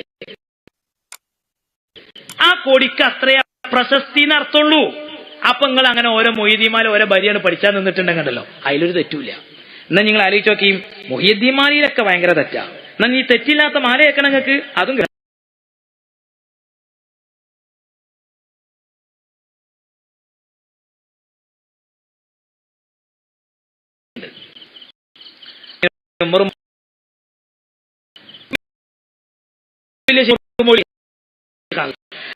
മൗലവിനെ കുറിച്ച് എഴുതിയ മാല ചിന്തിച്ചു നോക്കി. നമ്മളെ മാല അറബി മലയാളത്തിലാണ്. ഈ മാല നോക്കുമ്പോൾ സാക്ഷാ മലയാളത്തിലാണ്. കാരണം ഇവർക്ക് അറബി മലയാളം എഴുതാൻ അറിയില്ല. അതുകൊണ്ടായിരിക്കും. ഇതിന്റെ അവസാനത്തിൽ ഓവറൊന്നുമില്ല. പരമാവധി ഓവറൊന്നുമില്ല. പിന്നെ ഒരു വ്യത്യാസം ഞാൻ കാണുന്നത് വെച്ചാൽ നമ്മളെ മാലയിൽ ഇപ്പൊ ഉള്ളതാണ്, ഇതിൽ മുഴുവല്ലാത്തതാണ്. അച്ഛ നോണിയും പറഞ്ഞ ഈ മാല കേട്ടോളി. ഓരോ വരികൾ നല്ല രസാ. നമ്മളെ മാല തുടങ്ങണ എങ്ങനെയാണ്? അന്തോണ്ടും വിസ്മയോണ്ടൊക്കെയാണ്. കാര്യം തുടങ്ങുമ്പോ അങ്ങനെയാണല്ലോ, അല്ലാ തീരു പേരും തുതിയും സാലവാത്തും അതിനാൽ തുടങ്ങും അരുൾ ചെയ്ത വേണാമ്പർ. ഈ മാലല്ല മുജാഹിദപ്പ ശിർക്കിന്റെ വരി. അതെ, അതാ ശിർക്കിന്റെ വരി. എന്നാ ശിർക്കില്ലാത്ത മാല കേട്ടോളി. സ്വർഗത്തിന്റെ സെന്റർക്ക് പെട്ടെന്ന് ചാടിപ്പോകാൻ പറ്റുന്ന മാല കേട്ടോളി. ഈ മാല ഇങ്ങനെ ഓരോരുത്തർ മൂന്നീച്ച് വട്ടം ചെല്ലുകയാണെങ്കിൽ ഉണ്ടല്ലോ, ഓനക്ക് പിന്നെ ഡിസ്റ്റീരിയ ഒന്നും ഉണ്ടാവില്ല. ഓനക്ക് യാതൊരു മാനസിക അസ്വസ്ഥയും ഉണ്ടാവില്ല. നല്ല ബർക്കത്തുള്ള മാല കേട്ടോളി നിങ്ങള്. എന്താ മാല തുടങ്ങുന്ന? ബിസ്മിയില്ല, അംദുല്ല, സ്വലാത്തുല്ല, ഒരു പരിപാടിയില്ല. ഇത് തുടങ്ങണേനെ അറിയോ? സ്വർഗത്തിലേക്ക് വേദന ശാന്തീതം സായുജ്യമാകുവാ. ചക്കക്കുരു തെറിച്ചും പോലെ സ്വർഗത്തേക്ക് തെറിച്ചു എന്നാ പറയുന്നത്. മാല തുടങ്ങണെങ്ങനെ നിങ്ങൾ പറയും. ഇത് ഞാൻ പറഞ്ഞപ്പോ ഒരു മൗലവി സ്ഥലത്ത് എനിക്ക് വന്നിട്ട് ശരിയാരേ, ഇത് കവിതയാണ്, നിങ്ങളുടെ മാലയാണ്. ഞാൻ പറഞ്ഞ എത്ര കേക്ക പടിഞ്ഞാറ് നിങ്ങളോടാണ് ഈ വക. ഒരു കാര്യം ചെയ്യാ, മൗലിത്താബ് നിങ്ങൾ കളിക്കുന്നത്, ഞങ്ങളല്ല അധികം ഏറ്റവും കൂടുതൽ തിരൂരങ്ങാടി നിൽക്കുന്നത്. നിങ്ങളൊരു കാര്യം ചെയ്താൽ മമ്പുറം കവിത, മുഹിയദ്ദീൻ കവിത, റിഫായി കവിത. ഇനി മേലാക്ക് നിങ്ങൾ മാല നടിച്ചണ്ട, നിങ്ങൾ കവിത എന്ന് വെച്ചോളി. ഞങ്ങൾക്ക് മാല കവിത എഴുതി വെച്ചിട്ട് കുഴപ്പമൊന്നുമില്ല, ആയിക്കോട്ടെ. ഞങ്ങൾക്ക് ഇപ്പൊ ഇതിനുള്ളത് പ്രകീർത്തനം. അത് ഗദ്യ പദ്യ ഏത് രൂപത്തിലാണെങ്കിലും പുണ്യമുള്ള കാര്യമാണ്. മൗലൂദിലൊക്കെ ഉള്ളത് അതാണ്. റസൂലുള്ളാഹിന്റെ പേരിൽ സ്വഹാബത്ത് മൗലൂദ് ഓതിയിട്ടുണ്ട്. അല്ലാതെ നിങ്ങൾ ചോദിക്കുമ്പോൾ സ്വഹാബത്ത് മങ്കൂസ് മൗലൂദ് ഓതിക്കണോ? അതിന് നിങ്ങൾ കുതിരട്ടത്ത് പോയിട്ട് ചികിത്സ എഴുതിയിട്ട് വരും. എന്നിട്ട് ഞാൻ ഉത്തരം പറഞ്ഞിട്ടുണ്ട്. അതെങ്ങനെ നബിന്റെ കാലത്ത് മങ്കൂസ് പൊന്നാനി സൈനുദ്ദീൻ മഖ്ദൂമിന്റേതാണ്. ആ മങ്കൂസ് മൗലൂദ് നബിന്റെ കാലത്ത് ചെല്ലിക്കണോ ചോദിക്കും ചെയ്യരുത്. എന്നാൽ റസൂലുള്ളാഹിന്റെ സ്വഹാബത്ത് നബി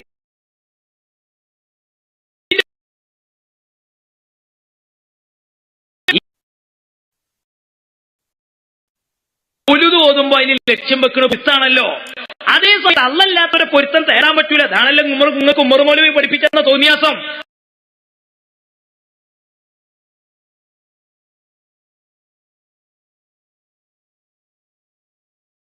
അള്ള ഖുർആൻ ഉമർ മൗലവി പറയാ തേടിയാ കാഫറാവും. ഞങ്ങളിപ്പോ അള്ള പറഞ്ഞു കേൾക്കണം, ഉമർ മൗലവി പറഞ്ഞു കേൾക്കണം. ഇത് നോക്കി റസൂലുള്ളാഹിന്റെ സ്വഹാബത്ത് ഓതി ചൊല്ലിയില്ലേ, ഹജ്ജൗത മുഹമ്മദൻ ഫഅജബ്തു അൻഹു. റസൂലുള്ളാഹിന്റെ പേരിൽ ഇമാം മുസ്ലിം മറിച്ചു നോക്കിയാൽ ഹസ്സാൻ ഇബ്നു സാബിത്ത് തങ്ങൾ ചൊല്ലിയ മൗലിദിന്റെ വരി കാണാം. ബുഖാരി മറിച്ചു നോക്കിയാലോ അബ്ദുല്ലാഹ് ഇബ്നു റവാഹ തങ്ങൾ ചൊല്ലുന്ന വരികൾ കാണാം. വഫീ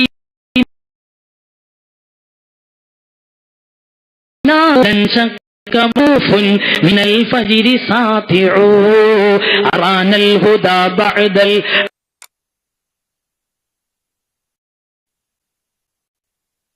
أما فقلوبنا به موقنات أن ما قال واقع.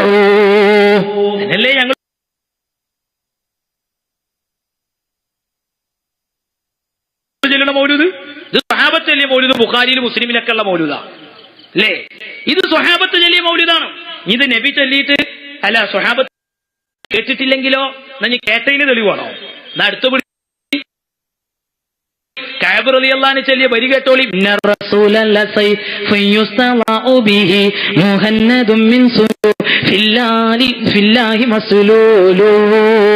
അല്ലാഹുവിന്റെ റസൂൽ ഈ വരികളങ്ങ് കേട്ടപ്പോ തൗഹീദ് പറയാൻ വേണ്ടി വന്നവനാണ്.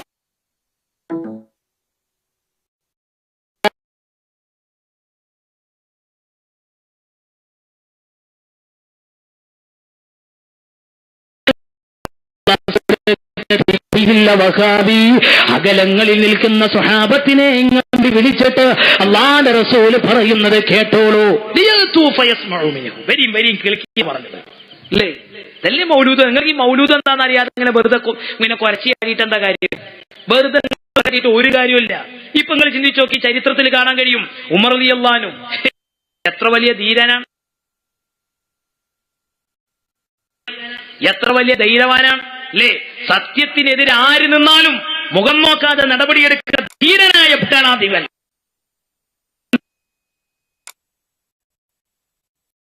ഭാരതത്തിൽ ഞാൻ ഉമറിന്റെ ഭരണം ആശിക്കുന്നു എന്ന് ശ്രീ ഗാന്ധിജി പറഞ്ഞത്. ഗാന്ധിജി പറയാനുള്ള കാരണം ഉമറിന്റെ സത്യസന്ധമായ ഭരണം. പാതിരാ സമയത്ത് ഇറങ്ങി നടക്കും, പ്രജകളുടെ ക്ഷമാഐശ്വര്യങ്ങൾ അന്വേഷിച്ചുകൊണ്ട്. അങ്ങനെ ഇറങ്ങി നടക്കുമ്പോഴാ ഒരു കുടില് കാണുന്നത്. ആ കുടിലിൽ ഒരു ചെറിയ വെളിച്ചം. ഉമർ തങ്ങൾ പതുക്കെ പതുക്കെ ആ വെളിച്ചം കാണുന്ന കുടിലിന്റെ അടുത്തെത്തി. എന്നിട്ടിങ്ങനെ അപ്പണ്ട് അതിന്റെ ഉള്ളിലൊരു ഉമ്മാമ, അത് മുന്നിലാണ് അല്ലേ, നമ്മൾ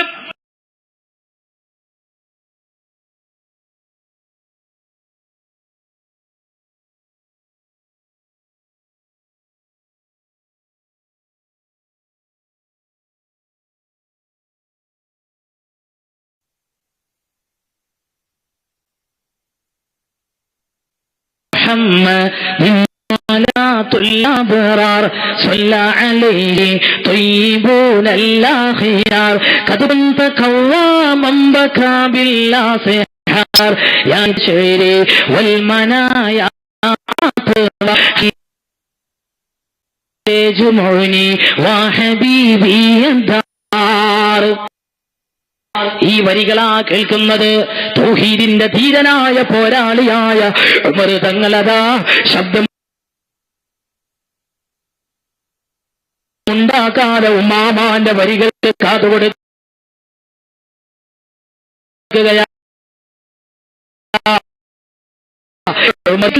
എന്ന് പറയുമ്പോ ആ ഉമ്മാമ ചോദിക്കുകയാ, എന്റെ പ്രിയങ്ങളെ, ഇസ്ലാമിന്റെ രണ്ടാമത്തെ ഖലീഫയായ സയ്യിദുനാ ഉമർ ബിനുൽ ഖത്താബ് തങ്ങളെ ഭരണകാലത്തെ സഭ ഞാൻ വിവരിക്കുന്നത്. ആ ഉമ്മാമ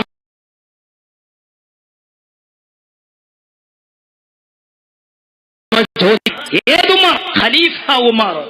എന്താ പ്രശ്നം? ഈ രാത്രി എന്താ ഉമറിന് എന്റെ വീട്ടിൽ? ഒന്നുമില്ലമ്മ. വാതിൽ തുറക്കി.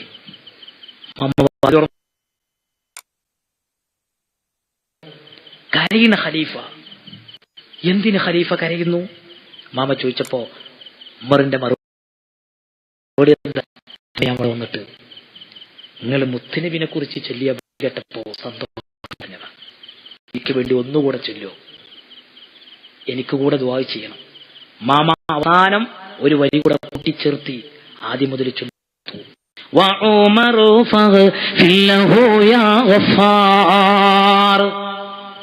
ഞാൻ ചോദിക്കട്ടെ, തൗഹീദ് പഠിപ്പിക്കാൻ വേണ്ടി വന്ന സയ്യിദുനാ ഉമർ ബിനുൽ ഖത്താബ്, ശിർക്ക് എന്താണെന്ന് സമൂഹത്തെ പഠിപ്പിക്കാൻ വേണ്ടി വന്ന ഉമർ തങ്ങള് ഈ വരി പാടാൻ പാടില്ലെങ്കിൽ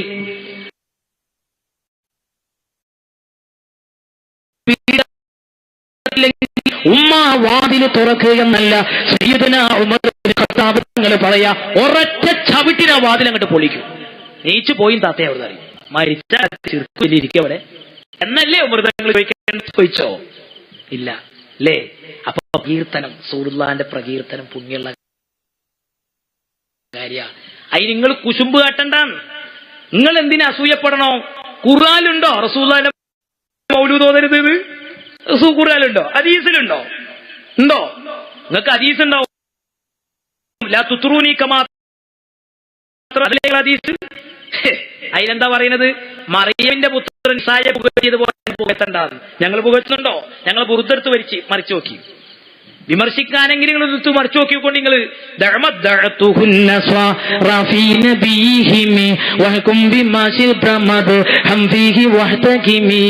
ഭൂസുരിമാമ ഞങ്ങൾ പഠിപ്പിച്ചതാണ്. അത് ഭൂസുരിമാമ ഞങ്ങളെ പഠിപ്പിച്ചതാ.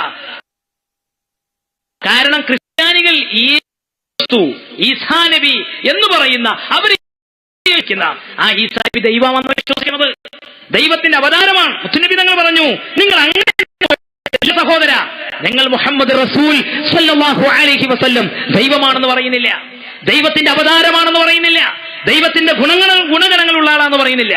അള്ളാഹുവിന്റെ കേവലം ഒരടിമയാണ്. പക്ഷേ നിങ്ങൾ പറയുന്നത് പോലെ വിധങ്ങളും അള്ളാഹുവിന്റെ റസൂൽ മുന്നിലോട്ട് നോക്കുമ്പോ പിറകിലുള്ളത് കാണാം.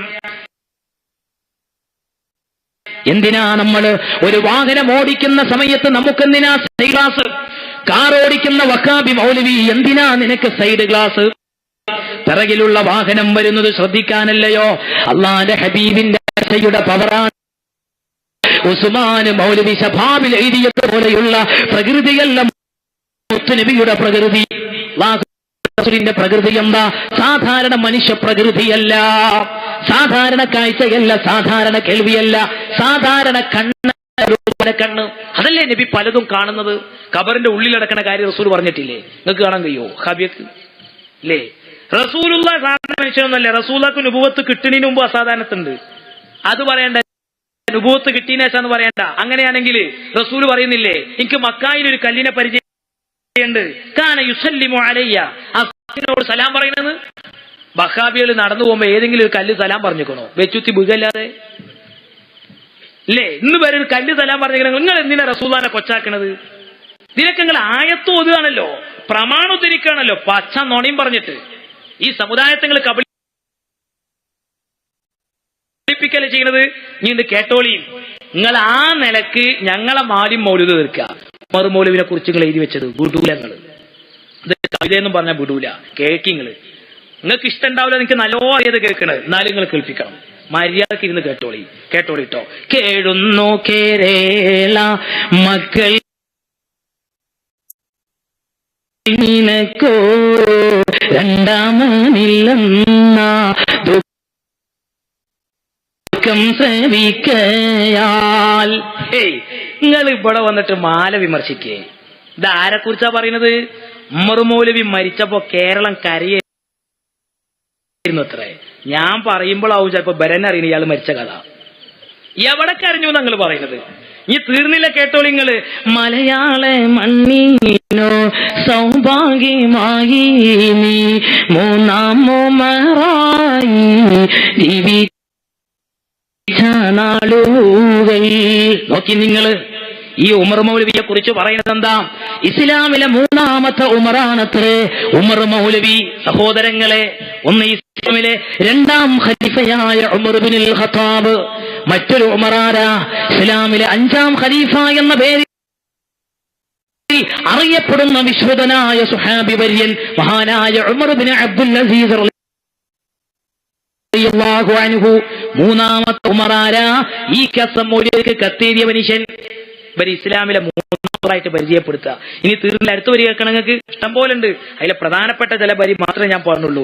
മായില്ല നിൻ വാക്കിൻ ധോരണിയാൽ മാതം കല്ലും നെല്ലും നീക്കി സ്വീകരിച്ചോരീവർ. ഇവരുണ്ട് കേട്ടോ, അവരല്ലാത്തുള്ളൂ. ഇവരൊക്കെ ഉണ്ട് ഇവിടെ. ഇയാൾ പറഞ്ഞതൊന്നും നിങ്ങളെ മനസ്സൊന്നും മായൂല എന്നാ പറഞ്ഞത്. നിങ്ങളെ മനസ്സൊന്നും മായരുത്, അപ്പോൾ നിങ്ങൾ വഹാബിയാവുള്ളൂ. ഇയാൾ പഠിപ്പിച്ച നോണയിട്ട് അങ്ങനെ നടന്നോളി. ഇയാൾ പഠിപ്പിച്ച നോണയും പേറി അങ്ങനെ നടന്നോളി. നിങ്ങൾ ഇങ്ങനെ വലിയ ഷെയ്ഖല്ലേ, ഷെയ്ഖുൽ മശായിഖ്. ആ ഷെയ്ഖുൽ മശായിഖ് പഠിപ്പിച്ച നോണയായിട്ട് അങ്ങനെ നടന്നോളി. ഇനി കേട്ടോളിട്ടോ, ഇയാളെ കുറിച്ച് പറഞ്ഞു പറഞ്ഞത് പരശുരാമന്റേതോ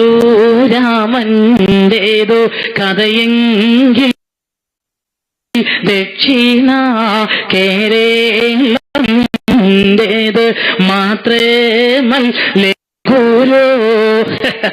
പരശുരാമൻ മഴുവറിഞ്ഞിട്ടാണ് കേരളം ഉണ്ടായത് എന്നൊക്കെ പറയുന്നത് കഥ മാത്രമാണെങ്കിൽ ദക്ഷിണ കേരളം അങ്ങയുടേത് മാത്രമല്ല ഗുരു. ചെങ്ങായിമാരെ, ഈ ഗുരു എന്ന് പറഞ്ഞ മലയാളത്തിന്റെ അറബിയാടോ ശേഖറിയത്? അറബി പറയുമ്പോ തന്നെ ശിർക്ക്, മലയാളത്തിൽ പറഞ്ഞ ചുർക്കോ. എവിടുന്നാ പഠിച്ചു നിങ്ങൾ ഈ തൗഹീദ്? വേണ്ട, നമ്മളൊരു പ്രശ്നം തീർക്കുക. പ്രശ്നം തീർക്കണമെങ്കിൽ നിങ്ങളെ ഇപ്പോഴത്തെ ആധുനിക പ്രശ്നത്തിലെ കാഴ്ചപ്പാട് നോക്കട്ടെ, എന്നിട്ടേ തീർക്കാൻ പറ്റുള്ളൂ. ഇരിക്കട്ടെ, ഏതായിരുന്നാലും നമ്മൾ തമ്മിലൊരു പ്രശ്നം തീർക്കുക. എന്തേ? ഇപ്പൊ ഞങ്ങളിപ്പം കുത്തുബിയെ ചെല്ലുമ്പോ യാ ഷെയ്ഖ് മുഹിയുദ്ദീൻ അബ്ദുൽ ഖാദിർ ജീലാനി, അത് നിങ്ങൾക്ക് ഇഷ്ടപ്പെടില്ല എന്ന് നമുക്കറിയാം. ആയിക്കോട്ടെ, കുഴപ്പമില്ല. നിങ്ങൾ കൂടി കൂടാൻ വേണ്ടിയിട്ട് ബീച്ച അന്ന പരിപാടി മൊയ്തീൻ വിളിച്ചോളറിയോ? ഓ ഗുരു മുഹിയുദ്ദീൻ അബ്ദുൽ ഖാദിർ ജീലാനി. നിങ്ങൾ ഉമർ മൗലവിനെ വിളിച്ച മാതിരി